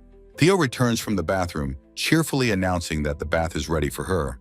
Helvi grabs the startled Theo's hands with sudden, intense determination. She declares that they are going to study, much to his blushing confusion. She instructs the hesitant and flustered Theo to take a seat on the couch. Theo asks what they are studying, but she tells him he'll understand once they start. Even though she said that, she now seems uncertain about what to do next. Helvi paces, flustered and fidgeting, wondering where she should even begin her lesson. Taking a deep breath, she turns to Theo, her face flushed but serious. She poses her first question, asking if he knows how babies are born. Theo is immediately taken aback, stammering the word babies in shock. He squirms uncomfortably on the couch, his hands fidgeting nervously in his lap.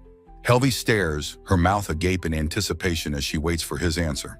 His adorable reaction makes her pant, but she forces herself to focus on the task. She wonders if his reaction means he actually knows, despite his memories. Theo shyly explains that a stork delivers a baby 10 months after a couple kisses. Helvi is rendered speechless, repeating the word stork in utter disbelief. She is floored that he so firmly believes in such a childish superstition. A close-up on her face shows her blissful, dazed expression as she watches him. She is comically aghast at the sheer scale of the educational challenge ahead. She mentally escapes reality, captivated by his bashful glances towards her lips. Theo shouts in shock, questioning if babies really aren't made from a kiss. He frantically asks how babies are truly made if his understanding is wrong. Helvi resolves to teach him, seeing it as a necessary part of their married life. She begins her explanation, calling his name to get his full attention. The lesson starts describing what happens between a boy and a girl. Theo is shocked and blushing to learn it involves hugging each other naked. He closes his eyes tightly, protesting that the very idea is too embarrassing. Despite his mortification, his curiosity leads him to ask what is inserted and where. The full implication hits him with physical force, and his eyes spiral in dizzying shock. Helvi pants, overwhelmed by how utterly adorable she finds his panicked reaction. She tells herself that it would be harsh to assault him in this vulnerable state, but his cuteness is pushing her beyond the point of no return. Theo sits dejectedly on the couch, noting the strange chill he feels when their eyes meet. A close-up reveals Helvi's eye, her breath coming in ragged, flustered pants. Her composure shatters as she stammers in flustered disbelief, questioning what is happening. Sitting beside a mortified Theo, she realizes her behavior has been less wifely and more perverted. She clutches her head, desperately trying to calm herself by repeating that they are a married couple. Letting out a sigh, she reflects on her original hope to consummate their marriage that night.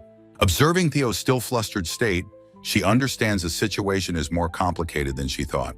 With a gentle, knowing smile, she concludes that her initial plan will not be possible tonight. She decides it would be unfair to pressure Theo while he is so shaken by the truth. A look of serene contentment crosses her face, satisfied for now with just being his adorable husband. Reflecting on their whirlwind marriage, she acknowledges it was a decision made in the moment. She feels happy with her impulsive choice, realizing it allowed her to offer her first to him. She resolves to wait patiently for Theo's heart to be ready, knowing they have a lifetime together. A quick glance reveals Theo is still lost in his own world of mortification. Meanwhile, Theo covers his face, whimpering that he cannot bear the thought of being naked with her. His raw, innocent shyness sends another jolt of pure adoration through the watching Helvi. Her face lights up with a goofy, ecstatic grin as she thinks he is just too cute. She happily realizes she will get to see him acting this adorably shy for weeks to come. With an amused laugh, she asks the still flustered Theo if he is feeling all right. He stammers a weak confirmation, still unable to compose himself or look at her directly. Internally, however, he admits he is not okay, overwhelmed by a profound sense of embarrassment. The mortification is so intense that he feels he cannot even bring himself to look at her face. This display of pure, untainted shyness once again strikes her as being overwhelmingly cute. Her own resolve wavers as she fights the urge to pounce on him right then and there. She marvels that Theo is the only being who can disrupt her supposedly immune soul. Clearing her throat, she announces her intention to go to sleep for the night. Theo reminds her that he has warmed a bath for her, asking if she would like to go. She tells him to use the time to compose himself so he can look at her again. With that, she turns and heads towards the bathroom, leaving the flustered Theo behind. For Helvi the devil, bathing is a luxury rather than a necessity for cleanliness. Her body is eternally pure and is never truly sullied by dirt or grime. Even if she were soaked in blood, she could easily cleanse herself with a simple spell. Despite this, she genuinely enjoys the simple pleasure of a warm bath, finding the temperature just right. She also has no need to manually undress, able to make her clothes vanish with sheer will.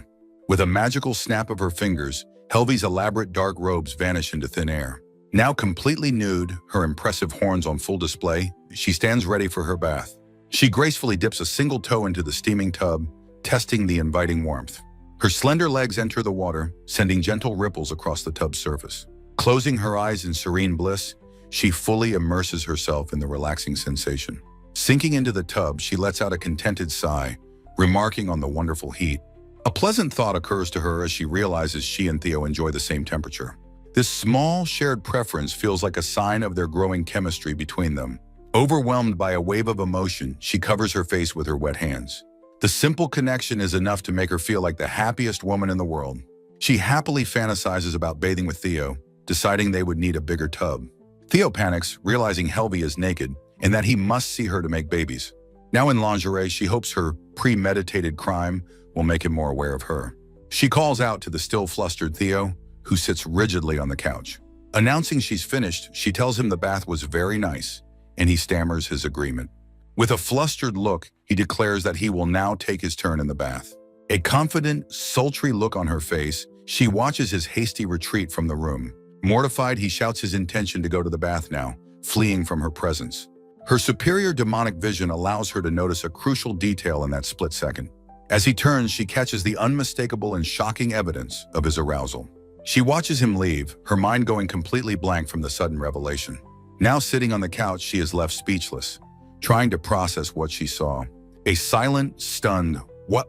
is all she can manage in her utter disbelief. She realizes with ecstatic shock that Theo is having wild thoughts and finds him adorable. Overcome with joy, she thrashes on the couch, hugging a pillow in a frenzy. Leaving such a deliciously ripe fruit uneaten feels like a unique form of torture. Despite deciding to wait, Theo's scent on the pillow makes holding back impossible. She declares that exercising this kind of self-restraint is simply too difficult for her. Fearing she'll assault him anyway, she decides she must relieve her feelings somehow. Fresh from his bath, a flustered Theo pants, a towel draped over his shoulder. Blushing and sweating, he apologizes for taking so long, his gaze averted. She watches him, her own cheeks flushed, as he dabs his neck with the towel. Internally, she berates herself for leading him on, feeling a wave of intense desire. In a room filled with post-bath tension, Helvey wrestles with her overwhelming desire.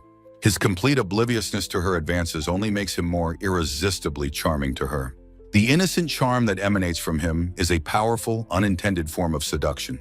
With a nervous gulp, she admits to herself that she cannot take it anymore. Now in her alluring lingerie, she closes the distance between herself and the boy. Standing before Theo, the air between them becomes thick with unspoken anticipation and desire. Theo, ever innocent, misinterprets her tension and asks if she is feeling unwell. Ignoring his question, she softly speaks his name, her voice low and full of intent. With a sudden, decisive movement, her hand shoots out to grip his shoulder firmly. Leaning in close, she makes a bold, direct proposition for them to share a kiss. Utterly dumbfounded, Theo can only stammer a bewildered, questioning agreement to her request. Still blushing furiously, Helvey confirms her intense desire for a kiss between them. The suggestion sends Theo's mind into a tailspin of flustered, dizzying incomprehension. Seeking his consent, she softly asks if it would be all right for them to proceed. She begins to reassure him, starting to explain the facts of life regarding children. Holding his shoulder, she gives him her absolute assurance that a kiss is safe. With childlike sincerity, he asks for confirmation that the stork will not bring them a baby. Her answer is a simple, firm denial, shattering his long-held naive belief. A gentle yet firm hand comes up to cup his face, preparing him for the moment. Pressing him against the cold stone wall, she repeats her absolute final reassurance. A fleeting thought crosses her mind of how the guild receptionist would gossip about this. He too imagines the fuss the receptionist would make if they saw her actions. Her thumb gently strokes his chin, tilting his face upwards to meet her intense gaze. In the final moment of anticipation, she asks if he is ready for what comes next. A look of hardening resolve flashes in her eye, her decision now irreversible. With a shy blush, he asks the question that changes everything. Does she want to kiss him? The finality in her gaze shows her answer before her lips can even move. With his implicit permission granted, their lips meet in a deep and passionate kiss. The intimacy of their embrace deepens as muffled sounds of pleasure fill the air. Pressed flush against the wall, they are lost in the heated, breathless moment. Mid-kiss, she steals a quick, affectionate glance at his blushing, innocent face. Her mind is a whirlwind of adoration for his cute, tightly shut eyes and soft lips. She marvels at the adorable, panicked way he tries to gasp for air through his mouth. Panting and flushed, the horned woman thinks the situation is bad, lamenting her excessive enthusiasm. After an intense kiss, a flushed and dazed Theo lets out a soft, breathy sound. Helvey misinterprets his daze, believing she hears a voice still unsatisfied with their encounter. Leaning over him, she teasingly asks if he truly desires to be assaulted by her. She instructs the panting Theo to breathe through his nose to help him last longer. Their lips meet in a deep, intimate kiss, a soft sound escaping Theo's lips. Lost in the moment, Helvey murmurs to herself how incredibly sweet the sensation is. A realization dawns on her that his very breath is as sweet as his mouth. Pressing closer, she savors the delicious taste, panting softly with overwhelming desire. Theo lets out a muffled sound of surprise as the passionate kiss continues unabated. The kiss deepens. Their faces close and slick with sweat as they are lost. Another muffled sound escapes Theo as Helvey continues her tender, passionate assault. Clutching him tightly, Helvey pants, completely overwhelmed by the intensity of her feelings. Her passion escalates into a primal desire to completely swallow him up right there. A close-up shows their bodies pressed together, slick with sweat from the heated moment. Helvi pants for breath, her mouth slightly open, completely lost in the kiss's aftermath. Equally breathless, Theo pants, his face flushed and dazed from the intense experience. He dazedly asks how many minutes, or even dozens of minutes, have just passed. With mesmerized eyes, Theo whispers Helvi's name, completely under her enchanting spell. His dazed, swirling eyes strike Helvi as being unbearably cute and captivating. She realizes his look is an invitation for more, and fears she might lose control. Pulling back slightly, she asks Theo how he felt about their passionate kisses. Theo fumbles for words, his face blushing as he hesitates to answer her question. He shyly admits that the kisses felt truly wonderful, fidgeting with his hands. His adorable behavior is too much for Helvi, who internally screams at herself to hold off. Turning away, she suggests that it is now time for them to sleep. Helvi reminds him that he has to be at the Mercenary Guild early tomorrow. She offers him the dusty spare bedroom, which he hesitantly accepts. With a turn of her back, she promises to clean the room instantly with magic. Internally, she panics, knowing she must get away before her self-control finally breaks. The small hand tightly grips the back of her dress, stopping her departure. Surprised, she turns to ask what the matter is, as Theo stammers nervously. Theo's hand is shown gently tugging on the black fabric of her dress. Looking down, he apologizes, admitting he suddenly felt lonely and grabbed her. His innocent confession shatters her composure, sending a shockwave through her entire being. She panics, thinking her heart stopped and that she might actually die. Her hand gently touches Theo's chin, lifting his face to meet her gaze. She presses a gentle, reassuring kiss to his lips, a soft blush on her cheeks. With a radiant smile, she asks if he will be all right after her affection. Theo, flustered and overwhelmed, stammers incoherently, unable to form words. Looking up at her with earnest eyes, he pleads for one more kiss. The next morning, Theo jolts awake in a panic, realizing he has overslept. Rushing about the house, he declares he must hurry and prepare their breakfast. While chopping vegetables, he reflects that he did not sleep very well. A blush creeps onto his face as he remembers he was with Helvi. Distracted by his thoughts, he nicks his thumb with the knife, crying out in pain. He clenches his hand, cursing his carelessness for getting cut while distracted. He recalls his grandmother's warnings to be careful, a blush on his cheeks. His thoughts drift back to the lingering, intoxicating memories of their passionate kisses. He vividly remembers the soft, warm feeling of Helvi's tongue in his mouth. Clutching his face, he frantically tries to regain his composure and control himself. The sound of heeled boots announces Helvi's arrival as she wishes him good morning. She stands before him in her true, magnificent form, with horns and wings displayed. Startled by her appearance, Theo stammers a good morning back to the stunning Helvi. He points out that her wings and horns are showing, which she nonchalantly confirms. With a slight blush, she explains they must have emerged while she was sleeping. She clarifies it happened unconsciously while she was in a very deep sleep. Theo can only stare, wide-eyed and blushing, murmuring that he understands. His silent awe makes a blushing Helvi self-conscious under his intense gaze. He apologizes for staring, but she brushes it off, asking if he likes her features. Her demonic wing unfurls slightly as she presses him for his honest opinion. Theo hesitates, fumbling for the right words to describe his true feelings. He explains it's not about the horns or wings in any specific way. With a deep blush, he confesses he finds her absolutely gorgeous in this form. His heartfelt compliment shatters her composure, leaving her stunned and blushing. He shyly asks if she would show her true form whenever they are alone. Helvi agrees, stating she will do as her beloved husband desires of her. Theo is overjoyed, thanking her and saying her pleasure makes him happy too. They stand in a comfortable, charged silence, both blushing from the new intimacy. A close-up on Theo's face shows a single bead of sweat on his cheek. Helvi muses on how cute he is for coming onto her so early. Theo treasures the thought of seeing a side of Helvi that only he knows. Clearing her throat, Helvi tries to move past the tender, flustering moment. She notices his bleeding thumb and asks if he accidentally cut himself. He dismisses it, but she insists there is no need for a bandage. She gently takes his small hand in hers, her long nails contrasting his skin. To his shock, she brings his bleeding thumb towards her own lips. Helvi gently sucks on the wound, cleaning it with her tongue as Theo watches. Theo is completely stunned, his face flushing red as he stammers her name. Her tongue is shown gently licking the small cut on his thumb clean. He stares bewildered as she releases his hand from her mouth. Looking down, he sees that the cut on his thumb has vanished completely. With a proud, radiant smile, Helvi announces that she has healed it for him. Theo is amazed, realizing it's his first time experiencing her healing magic. He notices his thumb is now slightly moist from her saliva. A new panic sets in as he debates whether to wipe it off. Helvi teases him, suggesting he is free to suck on it himself. He frantically denies having any such thoughts, waving his hands in protest. Taking pity on him, she asks him to wait for just a moment. She procures a clean white handkerchief to help with his predicament. With a gentle touch, she dabs his thumb dry with the soft cloth. She apologizes for the inconvenience, which he quickly dismisses as being fine.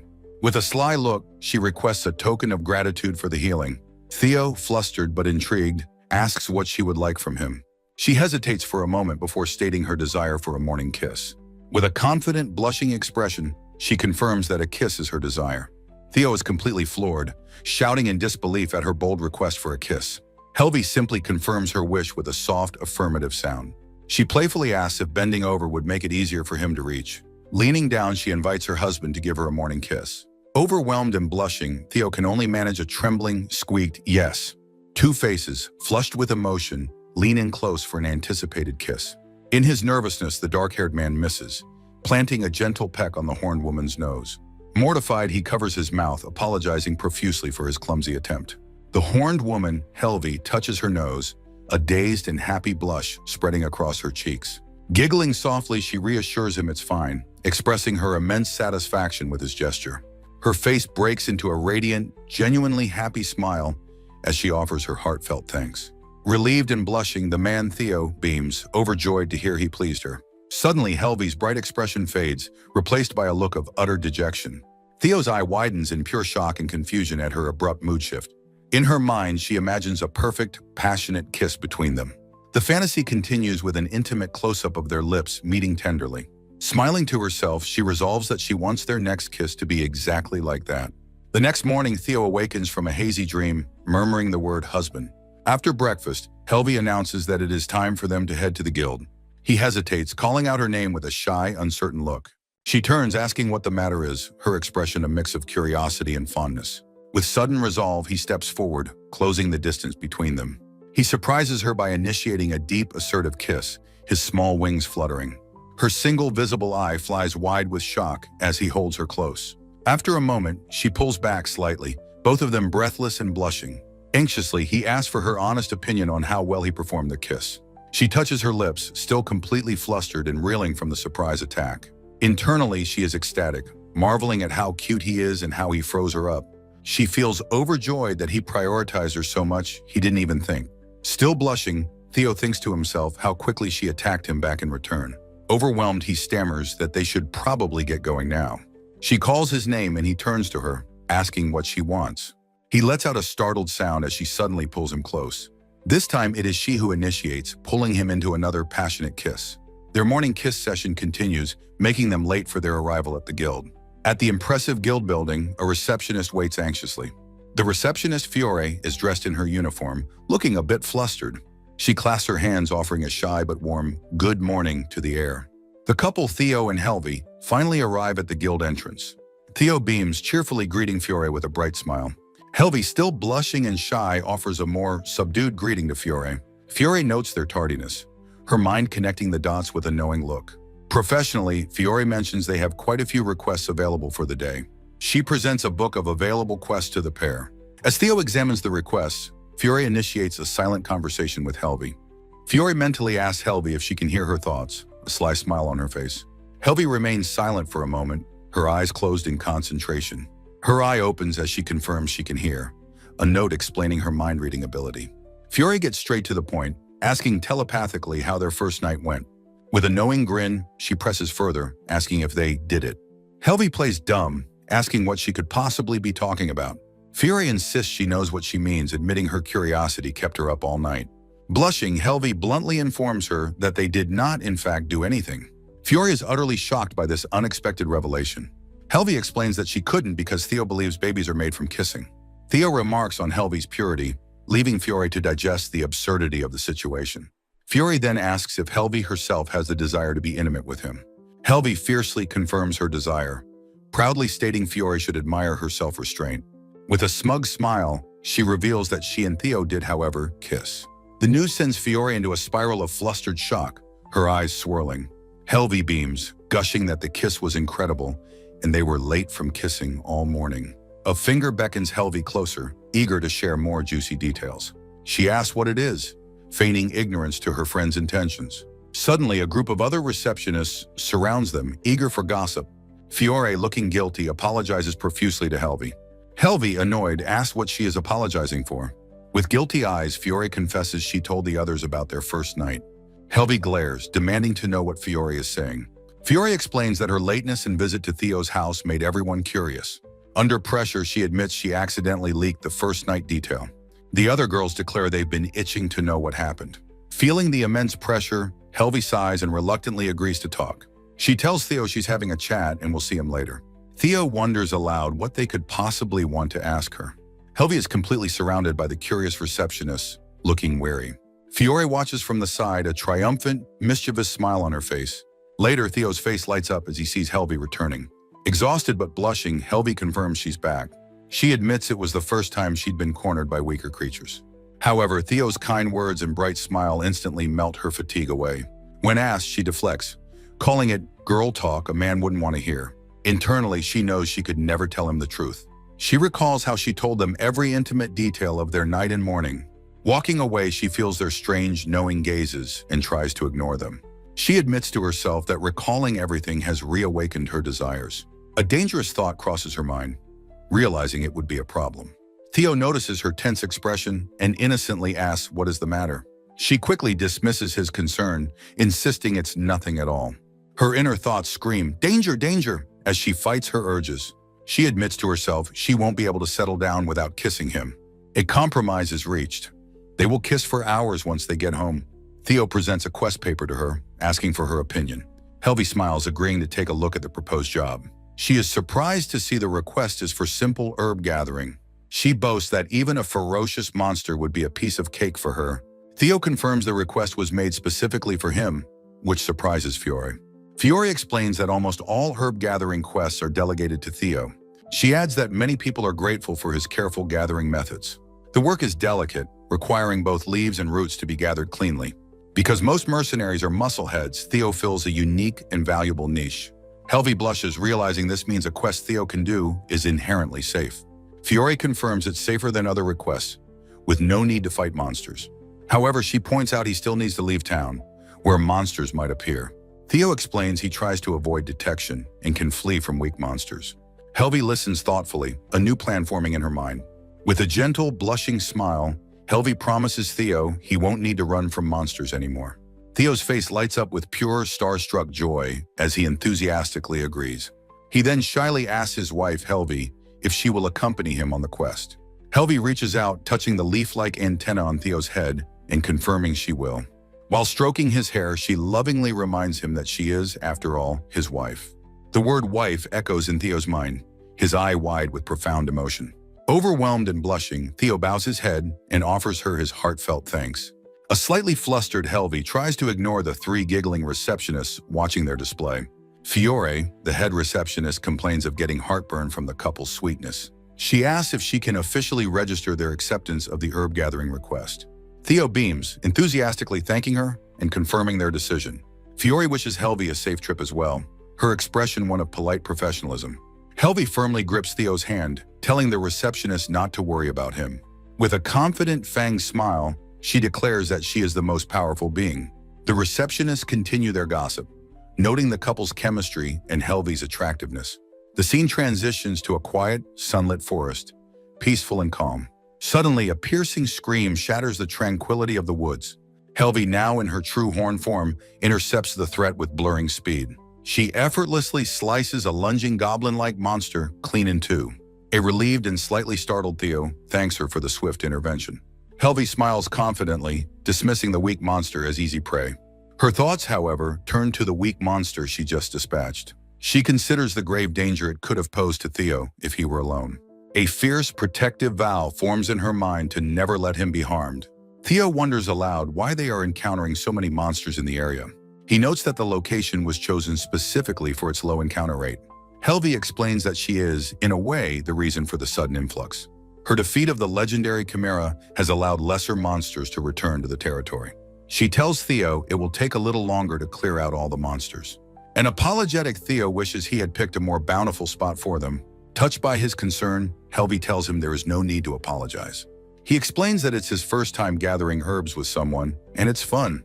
Helvi's eye softens, clearly moved by his sincere and heartfelt words. Theo looks up, a hint of surprise on his face as he feels her gaze. Helvi embraces him from behind, whispering that they can now flirt openly. Overwhelmed and blushing, Theo stammers out her name in a weak protest. She dismisses his worries about more monsters with a confident, sly smile. With absolute certainty, she assures him no more creatures are in the area. Her thoughts drift to her gossip session with Fiore and the other receptionists. Recalling the intimate details, she pants, unable to hold back her own desire. Leaning in close, she commands a nervous Theo to look her way. He turns, his eyes wide and face flushed with intense anticipation. She captures his lips in a deep, passionate kiss in the secluded forest. They remain locked in a tender embrace, lost in their private moment. After their interlude, they resume their task of gathering herbs together. Though they work efficiently, they end up finishing later than usual. Theo reflects on the kiss, blushing as he thinks about how great it felt. Helvi ecstatically decides his lips are the best delicacy she has ever tasted. The scene transitions to the town as evening begins to fall. They arrive back at the town gate just as it's getting dark. Theo apologizes to a guard for their late return, flustered and embarrassed. Helvi glances at the bashful Theo with a fond, affectionate expression. She thinks to herself how utterly adorable his downward-looking glance is. Distracted by his own thoughts, Theo walks blindly through the crowded street. Helvi's eyes fly wide in alarm as she sees an impending collision. A nearby woman also notices that Theo is about to bump right into her. Theo stumbles forward, falling directly into Helvi's chest with a soft thud. She catches him securely, gently chiding him for not watching his step. Buried against her, Theo can only manage a flustered, muffled, "Yes!" He tries to speak, but she tells him to stop because the vibrations tickle her. The intimate contact leaves Theo completely overwhelmed and blushing furiously. Helvi finds his reaction incredibly cute and wishes to keep him this close. She considers acting on her desires right there in the middle of the street. Deciding against a public exhibition, she restrains her powerful impulse. She gently takes his hand, telling him it's time for them to go. She reminds him they must report their completed quest before it gets too dark. A flustered Theo stammers his agreement to her practical suggestion. He is still blushing deeply from the recent and unexpected close encounter. Their hands gently and shyly clasp together as they continue to walk. Helvi leans in, whispering a tempting offer for when they return home. Theo shouts in panicked denial at her incredibly suggestive comment. The scene shifts to two other figures approaching the town from a distance. The warrior Gina notes it has been a long time since they visited Nemophilia. Her companion, the sorceress Saria, agrees that it has been about a year. Saria wonders aloud if that boy is doing well and has grown stronger. Gina recalls with a hint of regret that they had to disband their party. She remembers how lonely he seemed at the time of their inevitable parting. Now filled with a new resolve, they declare that they are coming for Theo. Saria's face is soft with determination as she calls out his name. Gina smiles with equal fervor, echoing the promise to reunite with him. Their purposeful strides carry them with determination toward the town. Meanwhile, inside the guild hall, Theo is still flustered and silent. A concerned Fiore, the receptionist, asks him what's wrong. Helvi points out that his face is heating up and is actually quite flushed. Mortified, Theo begs them not to ask him about the reason for his state. Fiore formally marks the completion of their herb-gathering quest. The couple announces their departure for the day, bidding Fiore farewell. They begin to walk away from the reception counter and into the main hall. Helvi remarks on how nostalgic the familiar guild hall feels to her. Her gaze drifts across the room, her eyes noticing something or someone. She observes a light warrior and a sorceress, noting their rarity in the guild. Gina's eyes widen in sudden, shocked recognition as she sees Theo. Her face lights up with pure joy as she calls out his name. Theo stops dead in his tracks, turning around in surprise. He is completely astonished to see his old friend standing before him. Gina beams, happy to see him after such a long time. The sorceress Saria offers a gentle, welcoming wave, smiling warmly. Gina is thrilled that Theo still remembers the two of them. Theo gives a winking thumbs up, returning her cheerful greeting with equal energy. He then turns his attention to his other former companion, Saria. With a warm, blushing smile, the witch Saria greets Theo, happy to see them. Theo, standing beside Saria and the warrior Gina, happily returns the cheerful sentiment. Gina observes that Theo hasn't changed at all, turning to them with a question. With a mischievous blush, Gina prepares to point out a specific example of this. She playfully comments on Theo's height, leaving them looking flustered and embarrassed. A deeply flushed Theo pleads with her not to mention it, as it's a sensitive subject. Syria agrees, noting Theo seems to be the same height as when their party disbanded. Gina adds that she likes it, as it makes patting their head much easier. As she reaches out, the cloaked Helvi suddenly intervenes with startling speed. Helvi's cold eyes convey her disapproval, stating it would be concerning if Gina touched Theo. She finishes her warning, stating Gina cannot touch him without her permission, shocking Gina. Gina feels the immense unyielding strength in Helvi's grip, questioning its origin. As a member of a powerful class, Gina knows few could defeat her in strength. However, she finds herself completely unable to break free from Helvi's hold. The strain is immense as she struggles against the impossible grip, unable to budge. Her hand remains trapped, unable to move at all under the crushing pressure. She considers using her entire body's strength to potentially free herself from the hold. However, she hesitates, not wanting to show such a desperate side of herself. Theo's innocent face makes her reluctant to reveal her full, serious power. Helvi reveals she knows their names, having heard about them from Theo. She introduces herself as Helvi and begins to explain her relationship with Theo. With a confident, possessive look, she declares herself to be Theo Asper's woman. Her stunning declaration leaves both Gina and Syria completely speechless and shocked. Gina's face contorts in disbelief as she asks if this means Theo is married. Syria echoes the shock, her own expression one of utter astonishment at the news. A deeply blushing and flustered Theo confirms that this is, in fact, correct. Gina still can't believe what she's hearing, her mind reeling from the revelation. She expresses her shock that Theo is married to such a beautiful and powerful woman. Theo, with a happy and embarrassed smile, insists they are not lying about it. Syria thoughtfully recalls how strongly Helvi reacted when Gina tried to pet Theo's head. She deduces this possessiveness shows how much Helvi treasures Theo, feeling reassured. An annoyed Gina squeezes her eyes shut, still processing the situation. She asks Helvi if she could please let go of her wrist now. With a final gentle movement, the horned woman releases her captive's wrist. Looking on with a cold expression, Helvi establishes a new rule for her rival. The dark-skinned warrior is told she must now ask permission before touching Theo. Examining her arm, Gina marvels that no mark remains despite the incredible pressure. Her gaze sharpens as she inquires about the true extent of Helvi-san's power. Calmly, Helvi confirms that she is, in fact, the most powerful being. Still skeptical, Gina presses her further, asking for the specifics of her strength. A confident, fang-bearing smile spreads across Helvi's face as she declares herself unrivaled. The sheer audacity of the claim leaves Gina stunned into a sweaty silence. Recovering, she dismisses the statement as bluster, but Helvi insists it is the truth. The party's witch, Syria, notices her friend's strange behavior and asks what's wrong. Turning to her partner, Gina's expression becomes serious as she prepares to explain. She whispers urgently, revealing Helvi's immense strength and her own futile struggle against it. Her partner is shocked, finding it incredible that Gina was so easily outmatched. The witch wonders aloud if Helvi is a melee fighter like her friend. Helvi clarifies that she doesn't particularly enjoy fistfights, preferring to use her magic. The realization that someone stronger than Gina is also a magic user stuns Syria. With a determined step, Gina's mood shifts from shock to eager anticipation. Her excitement boiling over, she declares that they must have a fight.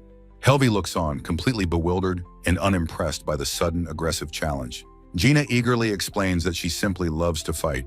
Her friend Syria begins to apologize for her forwardness. Helvi internally questions the sanity of the woman who has challenged her. Syria calls Gina a battle freak, but admits that she enjoys fighting as well. Blushing, Syria tries to deny that she is as selfish as her partner. The witch confesses her own curiosity about Helvi's power, which requires no visible weapon. Helvi remains unimpressed by the escalating excitement of her would-be opponents. The young armored Theo steps in, pleading with his friends to back down. Syria smiles, reassuring Theo that they have no intention of hurting his wife. His eyes wide, Theo clarifies that his concern lies elsewhere entirely. With a nervous smile, he expresses his genuine belief that they cannot beat Helvi. The two powerful adventurers are utterly shocked by his lack of faith in them. They protest, reminding him of how much stronger they've become since they last parted. A nervous Theo apologizes, believing his friends would have trouble fighting against his wife. Syria thoughtfully wonders if Theo is simply exaggerating out of loyalty to his new family. Hearing this, Gina becomes fired up, declaring that they absolutely cannot back down now. With a soft blush, Syria admits that the prospect of the fight is now rather exciting. Theo turns to Helvi for her decision, and she calmly states that she doesn't mind. Her eye narrows as she confesses her own curiosity has now been officially piqued. A confident smile appears as she expresses interest in seeing this world's powerful people. Suddenly, Gina brightly asks to pat Theo's head before they battle, startling him. Helvi lets out a weary sigh, dismissing the simple request as harmless and allowing it. Overflowing with joy, Gina thanks her profusely, winking with a wide, happy grin. She affectionately ruffles Theo's hair, cooing about his cuteness and how long it has been. Emboldened, Gina eagerly asks if she can hug him next, her eyes sparkling hopefully. Helvi's expression is firm as she flatly denies the request. Pouting with puffed cheeks, Gina calls her stingy for the refusal. Gina then prods Saria, who expresses a desire to give Theo a lap pillow. With an unwavering gaze, Helvi denies this request as well, which Saria seems to expect. A new condition is set by Helvi. If they can defeat her, she will allow it. Gina is ecstatic, exclaiming that Helvi called it and vowing she will definitely win. Saria blushes with newfound resolve, stating she now has a reason she cannot lose. Quietly, Helvi contemplates the idea of a lap pillow, her expression thoughtful. A soft blush appears as she plans to give Theo one later, or perhaps receive one. Theo looks on in horror, realizing he has just become the prize for their duel. Once again, Gina is ecstatic, exclaiming that Helvi called it and vowing to win. Saria again blushes with resolve, stating she now has a reason she cannot lose. Helvi once more blushes, planning to give Theo a lap pillow, or perhaps receive one. Theo's eyes widen in horror as his unfortunate situation begins to dawn on him. The realization is complete. He voices his dismay at being turned into a prize. A nervous guild receptionist asks them to please take their fight somewhere else. One of the adventurers suggests a wide open area outside the town walls. Upon arriving at the clearing, Gina declares it an ideal spot for a battle. Gina and Saria explain they are used to fighting at night, asking Helvi if she can see. With absolute confidence, Helvi states the darkness is no issue, and it's clear as day. Gina is impressed by her opponent's unwavering confidence, remarking that she suspected as much. With a smug smile, Helvi expresses concern that their cheerleader, Theo, cannot see the battle.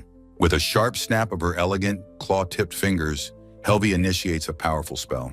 From her hand, a massive, brilliant orb of pure light begins to materialize. The completed orb hangs in the dark sky, illuminating the stunned group below. Smiling gently, Helvi asks Theo if they can see clearly now. A blushing and overjoyed Theo stammers their profuse thanks to Helvi-san. Gina erupts in frustration, complaining that their constant flirting is making her feel alienated. Saria's gaze sharpens, questioning the immense magic needed to maintain such a spell. Her eyes widen with intensity as she insists on the need for a fair fight. She points out that an average sorcerer could not sustain such a powerful spell for long. A faint, dismissive pft escapes Helvi's lips as she tells them it will be fine. Her confident smirk reveals a fang as she declares the spell is a piece of cake. With a cool gaze, she offers to summon 100 more orbs if they wish. Gina grits her teeth, suggesting it would be nice not to be looked down upon. Helvi's lips curl slightly as she corrects Gina's mistaken assumption about being condescending. She clarifies that her words were merely an accurate assessment of their differing strengths. Saria suggests that fighting would be a quicker way to demonstrate their power. Helvi agrees, noting that they seem to share the same opinion on the matter. A flustered Theo is called upon by name, looking utterly overwhelmed by the tension. Helvi instructs Theo to back away for a moment, and they nervously agree. With a sudden jolt, Helvi calls out to Theo, asking them to wait. Theo looks back, their wide, innocent eyes questioning what she wants. Leaning in, Helvi captures Theo's lips in a surprising, deep kiss. The intimate kiss deepens, their faces flushed and beaded with sweat in the cool air. Pulling back, Helvi thanks Theo, declaring that now she will definitely win. A blushing Theo stammers, wishing Helvi the best of luck in the fight. Gina immediately starts teasing Saria, asking if she saw the incredible kiss. She continues her teasing, asking Saria why she is blushing so furiously. Helvi's heeled boots step forward as she calmly apologizes for keeping them waiting. The three women, Helvi, Gina, and Saria, stand poised for their imminent confrontation. Gina playfully calls Helvi a lucky woman, commenting on how unfairly she showed them up. A pleased Helvi closes her eyes, accepting the comment as a form of high praise. Gina asks since when she and Theo were married, and Helvi calmly confirms their status. The shocking revelation that they were married just yesterday leaves Gina utterly speechless. The teasing continues as Gina observes that since the two are newlyweds, their passion is understandable. Noticing her companion's flustered state, Gina explains that Saria is simply an extremely pure girl. Given Saria's continued embarrassment, Gina suggests that she should be the one to fight first. Blushing slightly, Helvi agrees that Gina taking the first turn is perfectly fine with her. Her casual acceptance puzzles both Gina and Saria, who ask what she could possibly mean. A sharp, predatory smirk spreads across Helvi's lips as she prepares her response. With electrifying intensity, she issues her true challenge, inviting them to fight her together. The audacious proposal leaves Gina utterly shocked and wide-eyed. Syria is equally stunned, her expression a mask of disbelief at the two-on-one offer. Recovering from the shock, Gina smirks, asking if Helvi is truly serious about her boast. Helvi calmly reiterates her previous statement, noting their strength differs by many leagues. With a serious expression, Syria warns Helvi that there is no turning back from this decision. Unwavering in her confidence, Helvi dismisses the warning, certain she will never feel regret. With a sigh, Gina relents, and Syria agrees that they will fight together. The two challengers agree to the terms, with Gina adding, "It would be boring otherwise." Pointing forward decisively, Gina interrupts to add one final condition to their battle. She declares that if they are victorious, they will be taking an additional prize. Helvi's eye narrows with interest as she listens to the new stakes being proposed. She casually agrees to their terms, utterly confident that she will not lose the fight. Gina begins to state her specific demand for what they want if they win. The panel focuses on her mouth as she continues to lay out their prize. With a slight blush, Gina declares that they want Theo to give them a kiss. Helvi's eye flies wide open in shock, her calm demeanor instantly shattering. An immense, suffocating pressure erupts from her, crackling through the air. Syria's eyes widen in terror as the overwhelming killing intent washes over her. Gina is also shaken, wondering about the source of this terrifying pressure. Helvi's expression is now one of cold, murderous fury as she processes their demand. Internally, she fumes, questioning if a kiss from Theo is what they truly want. She recalls that Theo has only initiated a kiss once, making them incredibly precious. The thought of these girls taking such a valuable prize is utterly unthinkable to her. Her fury transforms into a terrifying, predatory excitement as she accepts the challenge. The battle begins instantly as Gina charges forward, leaping into the air to attack. Her fighting style is revealed. She uses steelification magic to harden her body for combat. Gina's fist crackles with the energy of steelification magic, poised to strike. Her opponent, Helvi, looks on with an expression of momentary surprise. The powerful punch connects, sending Helvi flying backward with incredible force. A description details how steelification magic can shatter any weapon it touches. It continues, explaining that a direct hit would leave no one unscathed. Gina's eyes widen in absolute shock, realizing this outcome is impossible.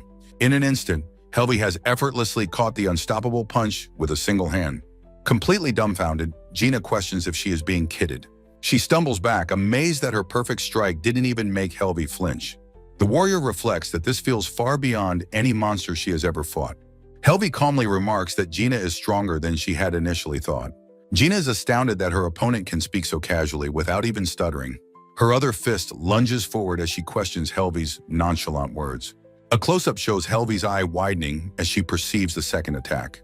The follow-up punch lands with a massive explosive impact. From a distance, Helvi coolly admits to herself that she let her guard down. Gina stands confidently, noting her punch was weaker since she lacked a windup. She believes the pain should have been more than enough to cause a faint. Her eye goes wide with disbelief as she realizes her assumption was wrong. In a stunning display of speed, Helvi has already caught the second punch. She condescendingly comments that Gina is actually weaker than she thought. A nervous laugh escapes Gina, who is amazed that Helvi blocked her attack. She is baffled, unable to see Helvi's movements despite her own sharp vision. Attempting to pull her arm back, Gina discovers she is hopelessly trapped. Helvi identifies her opponent's power as the unusual steelification magic. She then recalls once exterminating tortoise monsters that use the same ability. Gina expresses her confusion, having never heard of such creatures. With a calm and final tone, Helvi simply repeats that she exterminated them.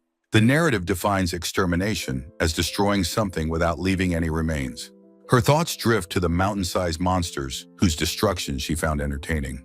Comparing them to Gina, she concludes the warrior's fists are far more tender. Her grip tightens with an audible crack, forcing a pained reaction from Gina. The pressure intensifies, turning the warrior's grunt into a scream of pure agony.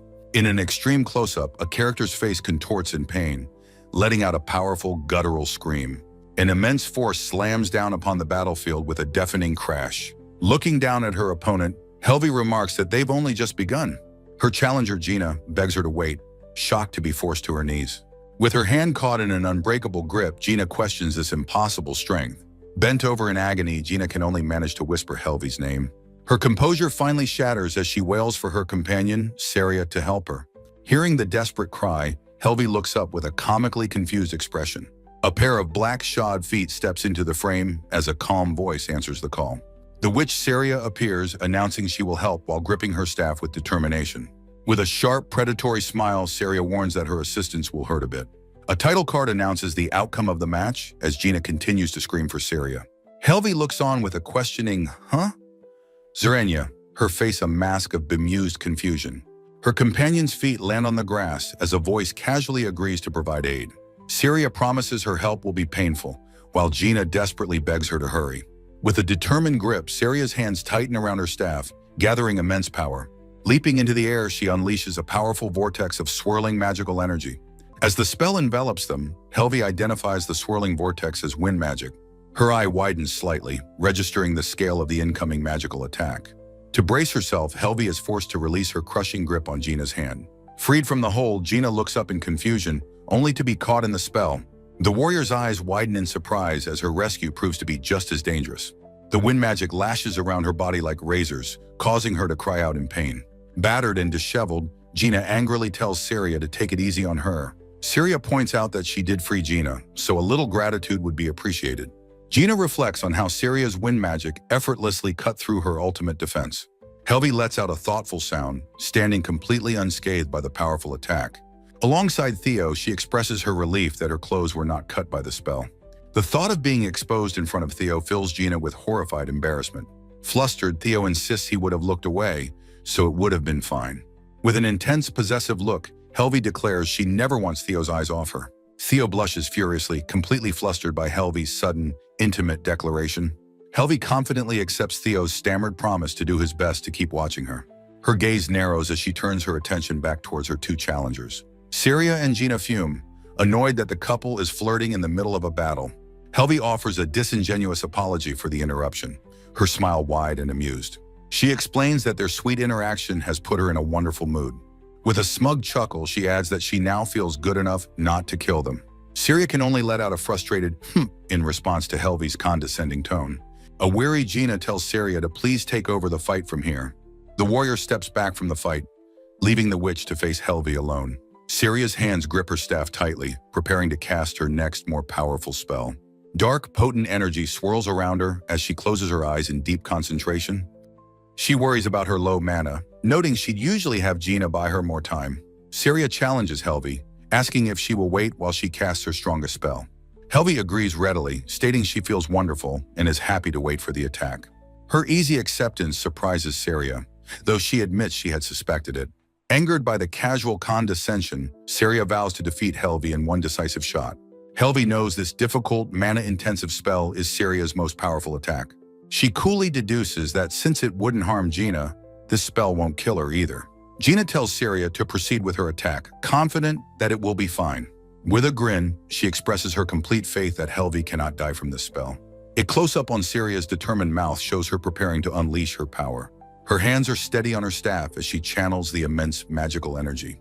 A worried Theo cries out Helvi's name as the devastating spell charges. Saria warns Helvi to try her best not to die from the incoming attack.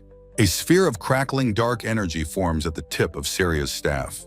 The witch declares that her opponent will be crushed by the spell's immense force. Helvi's eye watches the incoming magical sphere with focused, calm attention. A massive wave of force slams down, titled Extreme Pressure Gravity. The narration explains it is gravity magic, multiplying a target's weight dozens of times. Saria admits she has never used this on a person before, fearing it would be lethal. A close-up on Gina's concerned face shows her watching the spell's effect. The spell is described as an absolute power that irresistibly crushes any monster. Helvi stands completely unscathed, musing that she never expected to see gravity magic. Gina is utterly dumbfounded, questioning how Helvi is possibly still standing. Saria is shocked that Helvi is perfectly calm, as if she wasn't hit at all. Panting from exertion, Saria demands to know if the spell even hit her. Helvi confirms it did, revealing her weight has just increased 100-fold. She acknowledges Saria's confusion at her ability to remain standing so casually. Saria stares, sweating and speechless, at her completely composed opponent. Helvi holds up a single finger, stating that the answer to the mystery is simple. With unwavering confidence, she declares that the spell simply isn't strong enough. Saria repeats the unbelievable fact that Helvi is fine after a 100-fold weight increase. Helvi laughs, explaining it would take a few hundred times more just to phase her. The revelation hits Saria with the force of a physical blow, leaving her aghast. Gina lets out a weary sigh, realizing there's no point in continuing the fight. The chasm in their power levels is now brutally, undeniably clear to them. Leaning on her staff, Saria admits this was the absolute best she could do. Exhausted, she concedes that she can't fight anymore, unable to reach Helvi's power. Gina makes a comical face, agreeing that the situation is completely hopeless. With a dramatic flourish, she throws her hands up and officially gives up. She notes with embarrassment that she has barely contributed to the fight at all. Helvi announces that to end things, she will deliver a fitting punishment. A nervous Gina pleads for the punishment not to be too painful. Helvi corrects her, saying it won't be painful in the way she expects. With a snap of her fingers, she describes it as a little hard to bear. The ground cracks as a massive force slams down on the two challengers. Gina's eye goes wide with horrified realization at the familiar, crushing pressure. She gasps, understanding that Helvi can also use gravity magic. Saria realizes this is what Helvi meant when she said her forte was magic. Helvi demonstrates her superior control, casting the spell instantly and precisely. She casually adds that she personally can't even control it that well yet. A blushing, humiliated Gina can only acknowledge the immense difference in their strength. Helvi calmly states she'll control the magic so their bones don't break. She instructs them to bear with the intense pressure for just a few minutes. Gina grunts in pain, pinned to the ground by the crushing force of the spell. She cries out, questioning why the pressure feels even stronger for her. Helvi explains it's a favor to prevent her from escaping with her own magic. Theo cautiously approaches Helvi, calling her name with a look of concern. Helvi turns to him, acknowledging his presence as he asks if the ordeal is over.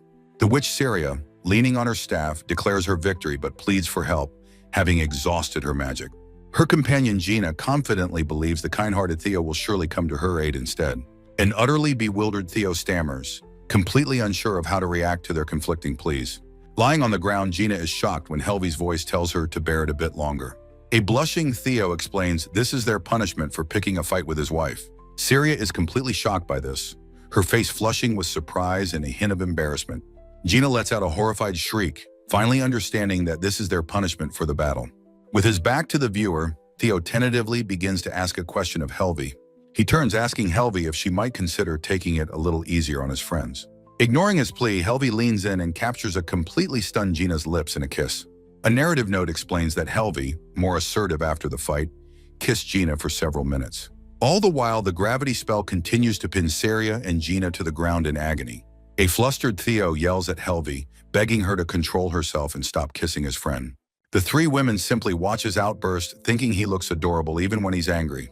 After the ordeal, Theo approaches a smiling Gina to check on her well-being. He then turns to a dazed-looking Saria, asking if she is all right as well. Theo expresses his concern for them, having been under the powerful spell for so long. Gina and Saria cheerfully confirm they are fine, thanking him for his worry. Saria then teases Helvi, remarking how she maintained the spell even while kissing someone nonstop.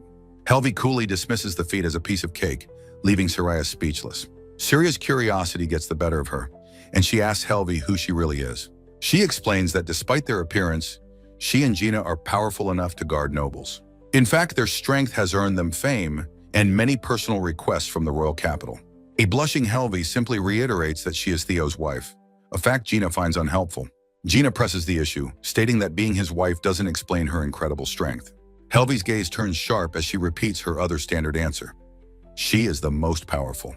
Gina deadpans that this too fails to explain anything about her origins or power. Saria wisely decides not to press the case, knowing mercenaries often have their secrets.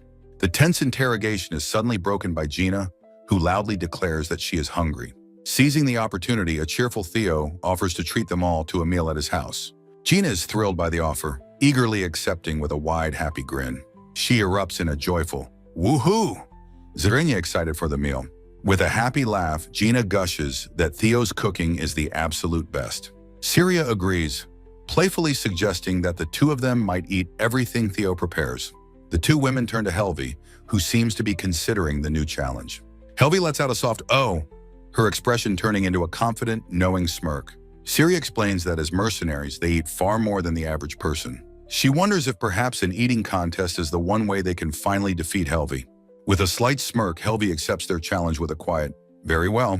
The entire group rallies with excitement, officially declaring their next event to be an eating contest. While walking through town, Saria's excitement for Theo's cooking is all she can talk about. They stroll through a lively market street, its cobblestones illuminated by strings of festive lights. Theo asks Helvi if there's anything she'd like to eat, while Saria continues her chatter. Helvi decides that since she had meat yesterday, fish would be a nice change of pace. Gina and Saria cheerfully agree to the suggestion, thanking Theo for asking. As Theo announces their next stop is the fish market, he strains with the heavy basket. Helvi notices his struggle and offers to carry the basket for the rest of their trip. She then clarifies with a slight blush that the weight wasn't her primary concern. With a deep blush, she explains that if he carries it, they won't be able to hold hands. Theo is struck speechless, his face flushing a brilliant red at her romantic reasoning. Flustered but direct, Helvi urges him to hurry and hand over the heavy basket. As she takes it, Theo remains silent, his blush deepening as he looks up at her. Overwhelmed and embarrassed, Theo can only stammer out his agreement. In a tender moment, their free hands find each other, their fingers gently intertwining. Both blushing, they stand together in a moment of quiet, sparkling intimacy. Watching from afar, Gina understands Theo's reaction, but is puzzled by Helvi's. Saria wonders why Helvi, who kisses him, gets so flustered just from holding his hand. Gina concludes that since they've never been in love, they wouldn't understand, much to Saria's dismay. Their conversation is interrupted by the loud splash of a large fish leaping from a crate. Later at the dinner table, Saria savors a bite, declaring the meal to be absolutely delicious. The others agree, noting it's a vast improvement over their usual camping rations. Helvi looks on with a proud, subtle smile as Theo serves the food. Saria points out Helvi's unusually proud demeanor, to which Helvi happily agrees. Overwhelmed by the praise, Theo offers a shy, blushing thank you to his friends. Gina and Saria are already holding up their empty plates, enthusiastically asking for seconds.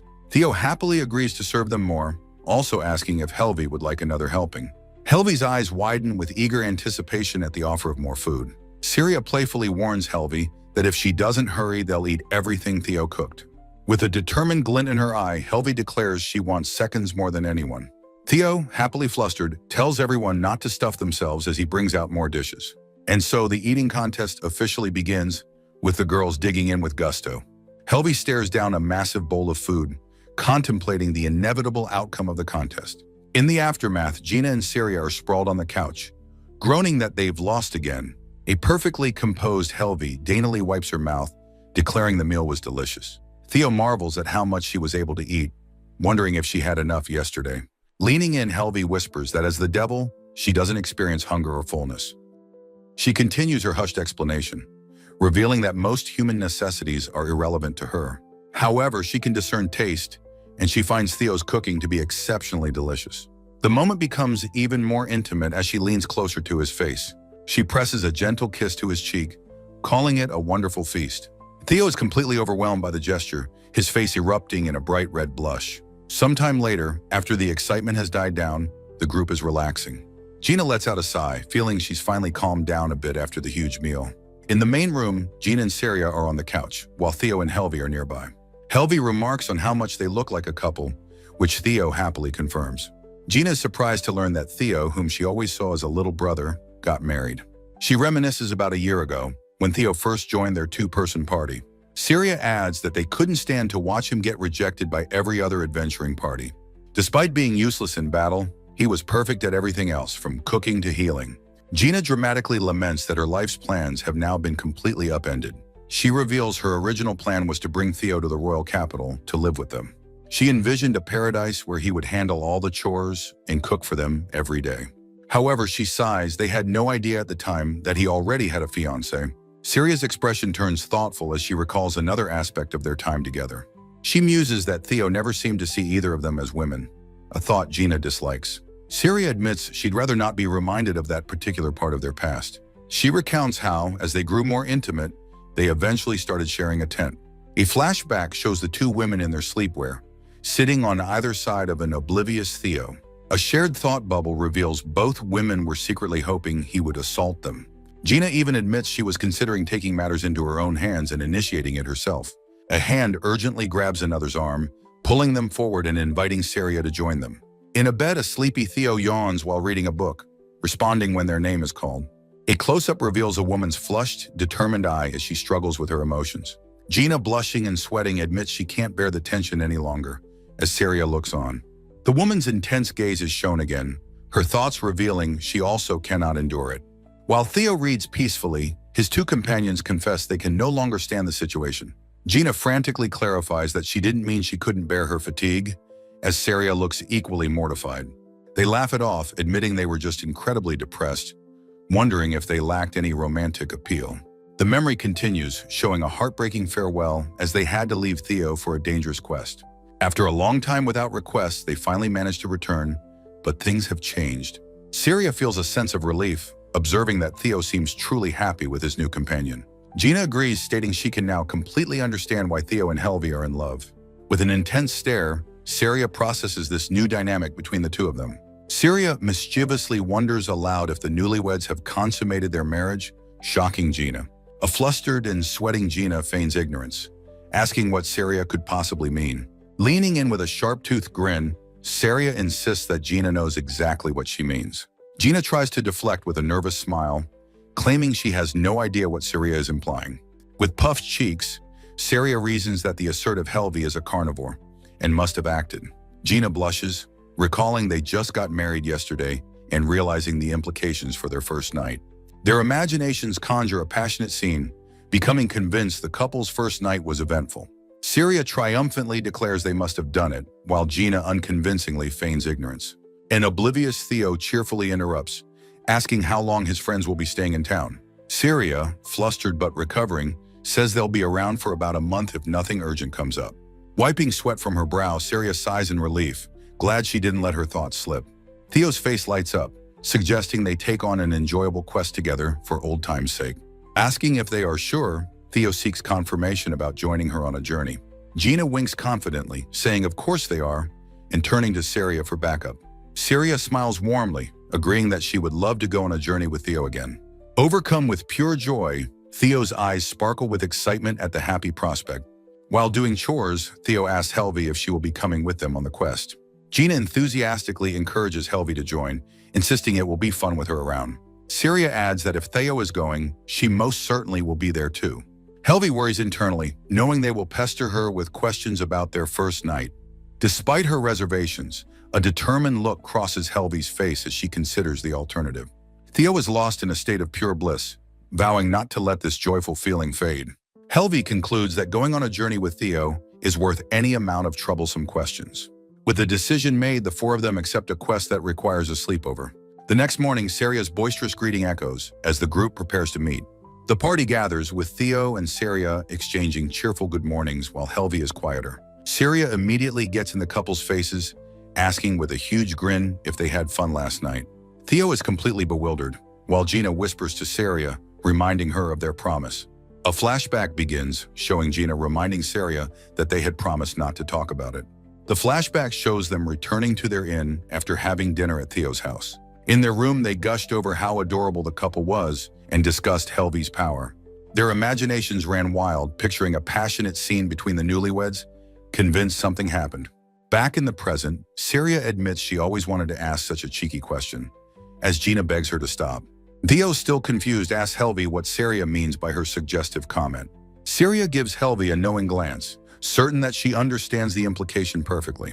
Helvi, blushing furiously, tries to deny everything, but Saria triumphantly calls her out on the lie. Saria insists Helvi is not getting away with her denial, cornering her as Gina looks on. She points out that the blush has spread all the way to Helvi's winged ears. Helvi, flustered, lets out a soft sound of embarrassment, covering her mouth with her hand. Gina teases that Helvi is surprisingly intrigued by such topics, noting they are in no position to talk. Helvi thinks in exasperation how their imaginations are running wild, even if they don't know she's listening.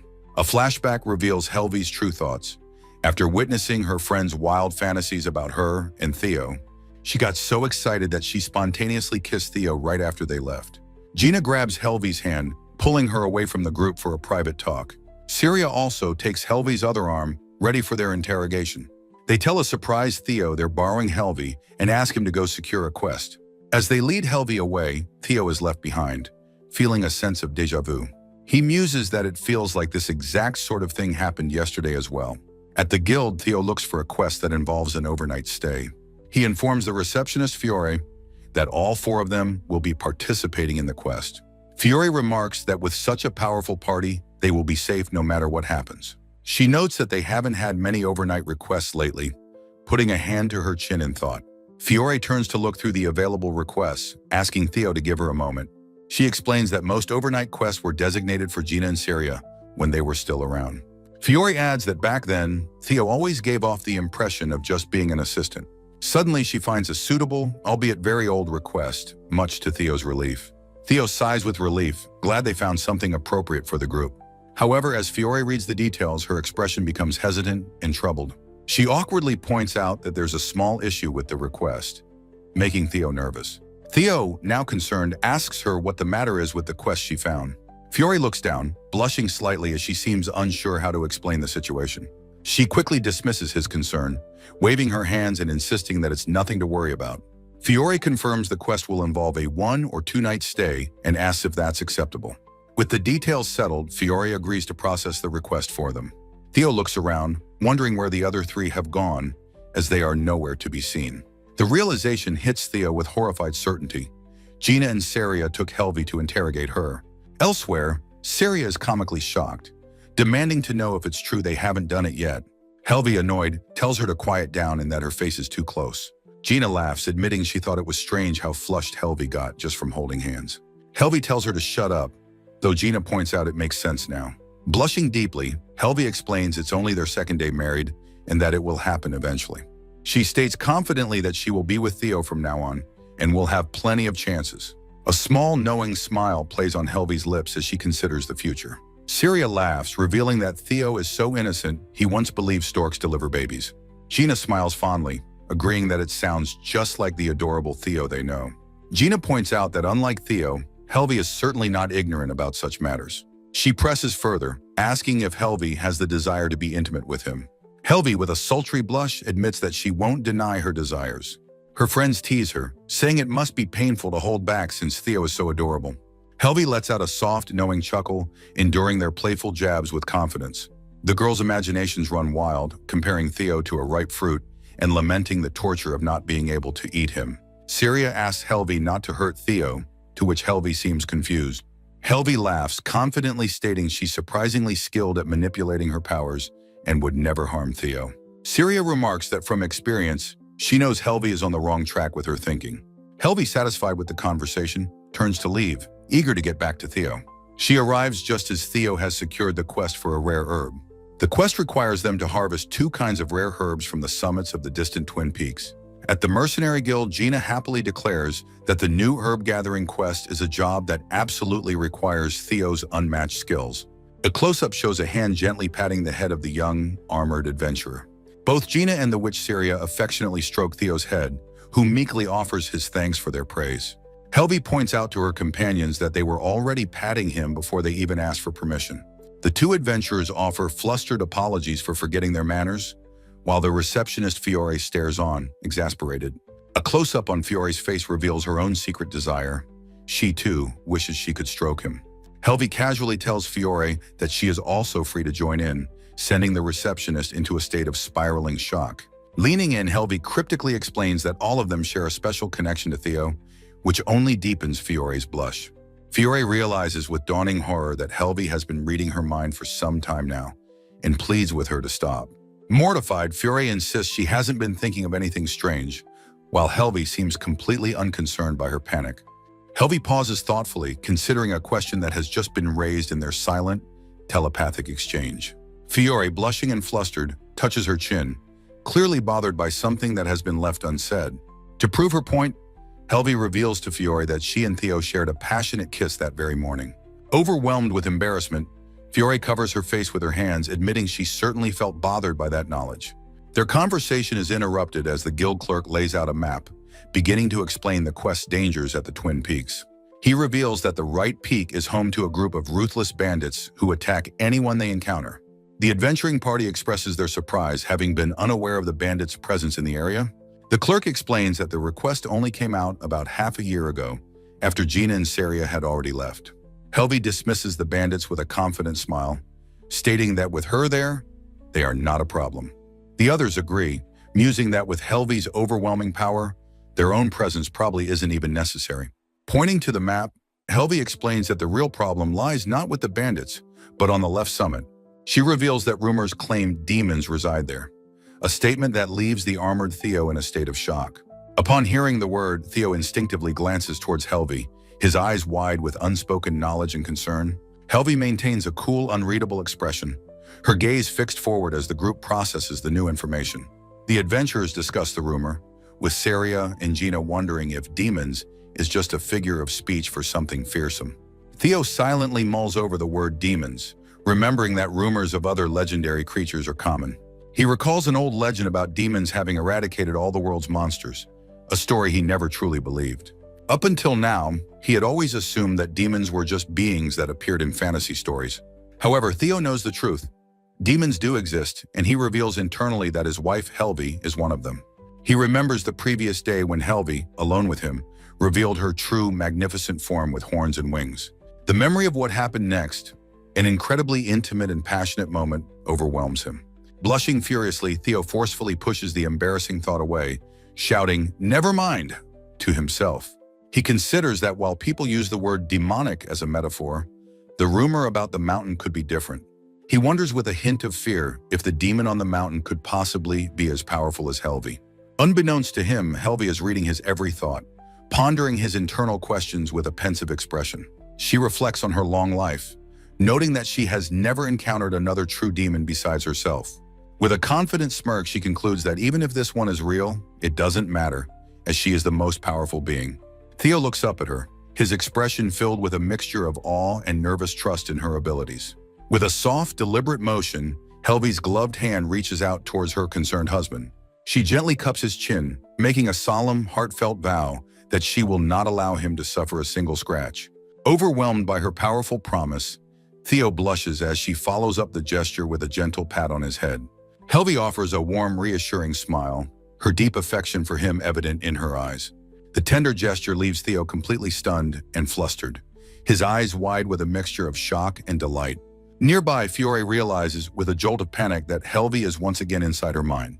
Helvi makes a direct telepathic request to Fiore, asking her to promise something important. She demands that Fiore must never, under any circumstances, tell Theo that she can read minds. Helvi's gaze sharpens as she states that the reason for her request should be obvious to the receptionist. She explains that she enjoys his pure, unfiltered thoughts and doesn't want them to stop, a reason Fiore reluctantly accepts. Fiore feels as though she's been forced into a promise she doesn't fully understand, as her friends continue to fawn over Theo. The clerk summarizes the quest. Retrieve 2 rare herbs from the Twin Peaks, a place where bandits and demons are said to appear. Saria and Gina express their concern about the demons, though they feel confident they can handle the bandits. Helvi reassures them with absolute confidence, stating that with her there, everything will be fine. With the decision made, Saria excitedly declares that the party should depart without any further delay. Fiore watches her friends continue to shower Theo with affection, wondering with exasperation how long they plan to keep it up. The witch points out that a quest involving a sleepover will require them to make preparations for the journey. She notes that they will need to stock up on provisions and other supplies for their trip. The group begins to discuss the cost and logistics of buying preserved foods and other camping necessities. Helvi asks Theo about their provisions at home, and he confidently states they have enough food for 4 days. Theo is surprised when Helvi tells him that buying any extra food will not be necessary for their trip. With a smug, knowing smile, Helvi declares to the baffled group that they are, in fact, already prepared. Gina points out the obvious flaw in this logic, reminding them that they will need to camp for about 3 days. Saria agrees, stating that it would be difficult, if not impossible, to go on such a journey without any camping preparations. Helvi decides that it would be quicker to simply show them her solution and suggests they all return to Theo's house. As they walk, Saria wonders what Helvi could possibly be talking about, as camping without any luggage is impossible. Theo, looking concerned about his wife's mysterious plan, hesitantly calls out to Helvi. Helvi simply reassures him with a confident smile, telling him to leave everything to her. Blushing with embarrassment, Theo quietly mutters that the place in question is his house, not hers to command. Helvi turns to him, a puzzled and slightly blushing expression on her face, having overheard his soft protest. With a surge of courage, Theo boldly corrects himself, declaring that it is our house, a statement that shocks Helvi. Flustered by the sudden intimacy of his words, Helvi turns away, agreeing with his correction. She covers her mouth with a gloved hand, letting out a small, delicate cough to hide her profound embarrassment. With a warm, affectionate smile, Helvi turns back and suggests that they should, in that case, return to our house. Theo's face lights up in a radiant, beaming smile as he enthusiastically agrees with her suggestion. The group walks back through the familiar town streets, heading towards their shared home base. Watching the couple from behind, Gina and Syria observe how they truly seem like a married pair. They finally arrive at the charming stone and wood house, which is nestled at the edge of the woods. Helvi warns the others that things are about to get a little dangerous and instructs Theo to stay safely behind her. She explains her grand, absurdly simple plan. If all the food is inside the house, she'll just bring the entire house with them. With a decisive and elegant snap of her fingers, she unleashes her powerful, world-altering magic. The ground begins to tremble violently beneath their feet, the force of the spell immediately apparent. The entire party is thrown off balance by the sudden and powerful earthquake that shakes the very air around them. Syria correctly identifies the shaking as Helvi's magic, while the others struggle to keep their footing on the heaving ground. Amidst the chaos of the intense tremors, Theo loses his balance completely and pitches forward with a startled cry. He falls directly against Helvi's back, instinctively wrapping his arms around her waist to keep from falling. Flustered by the sudden, intimate contact, Theo immediately apologizes and begins to pull away from the embrace.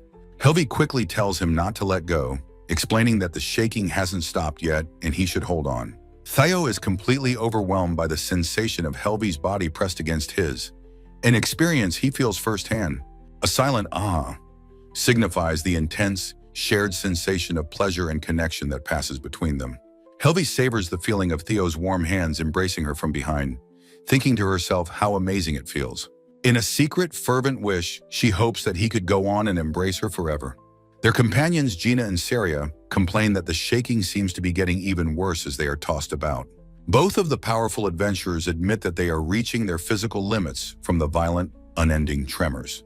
The magic culminates, centering on the house, which is now surrounded by a powerful, swirling aura of energy. Helvi raises her hand, focusing her immense and formidable power for the final, breathtaking display. With a great heave, the entire house is torn from the ground, floating majestically in the air on a massive island of earth. Lying on the fractured ground below, Syria identifies the spell as gravity magic, amazed at its incredible scale. She notes that lifting requires far more intricate and delicate mana control than simply crushing something. The powerful witch laments that she can't even make a single person float, let alone an entire house. Helvi proudly confirms to the stunned group that this was, in fact, her grand plan all along. With a blissful smile, she explains that by bringing the house, they can enjoy their trip in comfort without having to camp. Helvi's grand plan is met with resistance from her companions, Gina and Syria. A flustered Gina argues that the simple fun of camping is part of the journey. Syria agrees, adding that bringing a house would dampen the adventuring mood. Helvi looks crestfallen, murmuring an understanding as she processes their argument. She turns to Theo for his opinion, who quietly agrees with the others. Pondering this, Helvi's expression turns thoughtful as she considers their point. She admits she has never been on a journey and was unaware of these traditions. With a decisive gesture, she agrees to give up on her audacious plan. The massive floating house slams back down into its original place with a thud. Helvi apologizes for her idea, but Theo reassures her with a bright smile. Gina and Syria laugh, marveling that anyone would even think of lifting a house. The group decides to prepare normal luggage and meet back at Theo's house. Helvi quietly considers the word luggage, a mischievous idea forming in her mind. The scene is set for their new preparations, focusing on the house. A thoughtful sound effect hangs in the air as the plan shifts. Gina and Syria return, fully geared, asking if Theo and Helvi are ready. Syria, carrying her own pack, looks towards the house, ready to depart. She comments on how ridiculous it would be to see the house floating along. Gina agrees, imagining the absurd spectacle of a flying house following them. They call out to Theo, announcing their own preparations are complete. Inside, Syria offers to help carry some of Theo's things if they're too heavy. The two adventurers enter and are confused to find no luggage anywhere. Theo cheerfully announces that their own preparations are, in fact, finished. A perplexed Gina asks what they have done with their luggage. Helvi cryptically states that they have arrived just in time for her plan. With a sly smile, she instructs them to leave their packs outside. Gina and Syria exchange a baffled look, wondering what she's planning. They place their heavy backpacks on the ground outside with a thud. Helvi confirms that their placement is fine as the group watches. Their backpacks suddenly begin to float gently into the air, much to their shock. The levitating backpacks hover before them, defying the laws of gravity. Helvi explains this is the answer to how she planned to move the house. With a brilliant flash of magic, she launches the luggage high into the sky. Gina panics, grabbing Helvi and shrieking about their luggage turning into stars. Syria marvels at the gravity magic, though Gina insists it's a worrisome situation. Helvi laughs, reassuring them their luggage is just floating safely above the clouds. She winks, boasting she could make their luggage float forever without effort. Syria confirms the food is also up there, and Helvi tells her it's correct. Theo recalls the shocking moment the luggage was launched into the sky. Gina is thankful for the convenience, but Syria notes the magical strain involved. Helvi laughs it off, joking she could make the whole house float again. Gina imagines the ridiculous sight of them staring up at a flying house. With their preparations finally complete, the party is ready to depart. They consider whether to inform the guild of their departure. Standing before the guild, the group hesitates for a moment. The receptionist Fiore approaches and asks about their missing luggage. Helvi deadpans that she simply sent their luggage up to the sky. The bizarre statement causes Fiore's mind to completely short-circuit in shock. The group observes that Fiore's brain is having an error from the confusion. Theo tries to explain that Helvi used magic, but it doesn't help. Gina remarks on Helvi's amazing feats, casually mentioning the Chimera defeat. The rest of the party is shocked to learn Helvi defeated the Chimera. Helvi calmly tells Gina not to scream so loudly about the secret. A flustered Gina apologizes, admitting she only heard rumors about the monster's defeat. Syria astutely deduces the hero's identity was kept secret to maintain a low profile. She realizes that if Helvi can beat a Chimera, they are no match. Gina agrees, feeling humbled by Helvi's incredible and undeniable strength. The new knowledge fills the group with confidence for their journey ahead. They announce their departure, waving goodbye to the still confused Fiore. Fiore looks at Helvi, her expression soft with concern. She then turns her worried gaze to Theo. She pleads with Theo to be careful and not get hurt on the quest. Theo responds with a radiant, reassuring smile, promising to do his very best. Helvi suggests they get going, turning to Theo. She gently extends her hand towards him in a silent invitation. Theo becomes incredibly flustered, stammering as he reaches for her hand. Helvi watches his shy reaction with a faint, gentle smile. Their hands clasp in a tender, sparkling moment of intimacy. Helvi turns to Fiore, telling her not to worry and that they'll be back. With a confident smirk, she declares her power will keep them all safe. Fiore watches them leave, musing on how serious Helvi is about protecting Theo.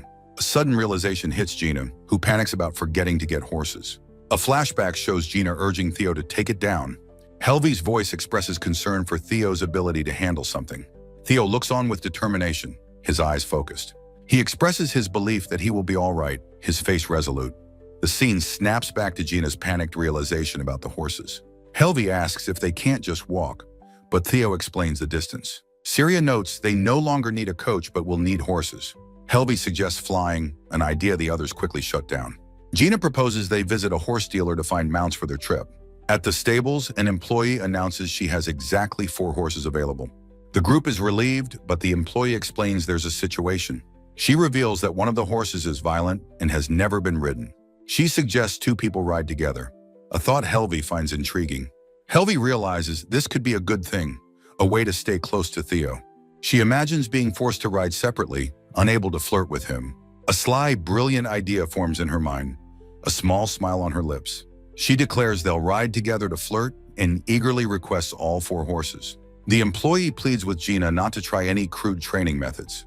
Gina confidently volunteers to take a look at the untamable horse. The rest of the party sighs at Gina's typical bravado. The employee leads them to the pasture, where the wild stallion stands out. The group notes the horse's dark, menacing aura, different from the others. The employee confirms this is the violent horse they spoke of. She explains that it is not yet fully trained and acts out. Gina sees this as a chance to show her skills, but Syria warns her off. Gina turns with a wink, ready for the challenge. She enthusiastically urges Theo to take it down, startling him. Her sharp-fanged smile is full of confidence as she repeats her command. Standing before a wild black stallion, the warrior Gina confidently asks what its problem is. The elegant Helvi turns to her companion, Theo, asking if he can handle the creature. With a bright, innocent smile, Theo assures Helvi that he believes he will be fine. He takes a determined step forward, his boot pressing into the grassy field. Facing the imposing horse, whose eyes gleam with power, Theo calmly states his confidence. The horse dealer's employee is aghast, her face filled with doubt as she questions his certainty. The horse's eye glints menacingly, highlighting its formidable and untamed strength. The employee continues her warning, explaining the horse could easily break bones with a kick. Gina, however, winks with unwavering faith, declaring it will be fine as long as it's Theo. Helvi watches the scene unfold, admitting she has reservations despite Gina's confidence. Her gaze narrows as she focuses her intent, formulating a silent, menacing message for the horse. With a predatory look, she vows to tear the animal into pieces if it acts. The terrifying threat is delivered just as the unsuspecting Theo approaches the creature. Her eye widens, filled with an absolute, undeniable killing intent that radiates power. The horse's eye reflects this immense, overwhelming force directed squarely at it. In the next moment, Theo is affectionately stroking the now docile horse, calling it adorable. The rest of the party stares in utter disbelief at the sudden and miraculous change. The stable hand marvels at how the previously uncontrollable horse has been so easily tamed. Theo continues to pet the horse, which has gone completely soft in an instant. Gina and Saria observe that animals seem to adore Theo, calling it a kind of magic. While being nuzzled affectionately, Theo clarifies that he cannot actually use any magic. Helvi watches this display with a gentle, knowing smile, quietly accepting the situation. A soft blush dusts her cheeks as she observes Theo's natural, disarming charm. She muses that while she knew animals liked him, she never expected this degree of affection. The horse, completely enchanted, licks his hand, its tongue lolling out in bliss. Helvi's face contorts in a mask of intense jealousy, fuming that a mere horse gets such affection. She laments that this development also removes any excuse for them to ride together. Her possessiveness flares as she declares she cannot allow the horse such intimacy with Theo. With the horses now prepared, the party looks towards the city walls, ready for their journey. Gina enthusiastically points forward, announcing that it is finally time for them to depart. Aboard the horse, Theo expresses his concern for its well-being under their combined weight. He glances back, a blush on his cheek, as he notices his companion approaching. Helvi suddenly appears behind him on the same horse, declaring they will be riding together. Just a moment ago, the stable was a scene of peaceful preparation. The horse dealer's quaint house stood quietly before the commotion began. A different horse suddenly rears up and bolts, startling the entire party into a panic. The stable hand apologizes profusely, explaining that the horse is usually their most peaceful one. Saria thoughtfully notes that it's natural for a horse to run away from Helvi. A demonic aura surrounds Helvi as she explains horses instinctively know she is dangerous. The group realizes that at this rate, Helvi will be the only one left without a mount. Theo turns to Helvi with a concerned look, calling her name to get her attention. With a deep blush, he earnestly asks if they should ride together on the same horse. Helvi's face explodes in a blush of pure shock and delight at his earnest offer. A decision is quickly reached for them to ride together on the now tamed horse. Helvi settles behind Theo, musing that her original plan had been slightly different. She concludes that this arrangement is fine too, as her goal of clinging to him is fulfilled. Theo is frozen in a state of utter, blushing shock from the sudden close contact. Helvi considers that straddling the horse normally would allow her to embrace him even more. She imagines the back of Theo's head getting buried completely in her chest. She decides against it, thinking Theo would be too embarrassed, so she rides sideways. She rationalizes that she must stick close to maintain her balance in this posture. A trembling Theo asks if she is all right and not in danger of falling off. With a radiant, blissful smile, Helvi tells him she feels incredibly secure thanks to him. Theo expresses his relief, and Helvi is glad he believes her innocent explanation. She admits to herself that her own perfect sense of balance would never let her fall. Even if she did fall, she muses, she wouldn't sustain a single scratch. Theo remains completely silent, overwhelmed by the intimate proximity of their bodies. His mind spirals, consumed by her soft body and the wonderful scent she gives off. Helvi leans in, whispering that she is just as happy as he is with the arrangement. She invites him to experience her body a bit more, her voice low and teasing. He lets out a startled sound as she nuzzles closer, his heart pounding in his chest. Her eyes soften with adoration as she whispers how utterly adorable he is. They both whisper each other's names, their faces drawing incredibly close in the moment. Their lips are just inches apart, the air charged with romantic anticipation. Gina yells at them to get going, exasperated that they'll never leave if they keep flirting. The two jump apart in surprise, caught in their intimate moment by their friends. They apologize profusely to their companions for holding everyone up with their display. Theo, flustered, suggests that they should really get going now to start their journey. Helvi gently takes his chin, tilting his face towards hers with a determined look. Theo's wide, surprised eyes meet her unwavering, affectionate gaze. She captures his lips in a deep kiss, leaving him to let out a muffled sound of shock. The kiss is passionate and intense, their silhouettes merging in the intimate moment. She pulls back slightly, her eyes still closed, a satisfied blush on her cheeks. Their friends are shocked that she kissed him even after they were told to stop. Helvi explains that she did it precisely because they tried to interrupt her. With a confident wink, she states that it doesn't sit well with her to be interrupted. Syria sighs, exasperated but amused by her friend's unapologetic audacity. Gina grumbles in annoyance, muttering bloody hell under her breath in the display. As they ride, Gina sighs that it's obvious the two will be flirting for the entire journey.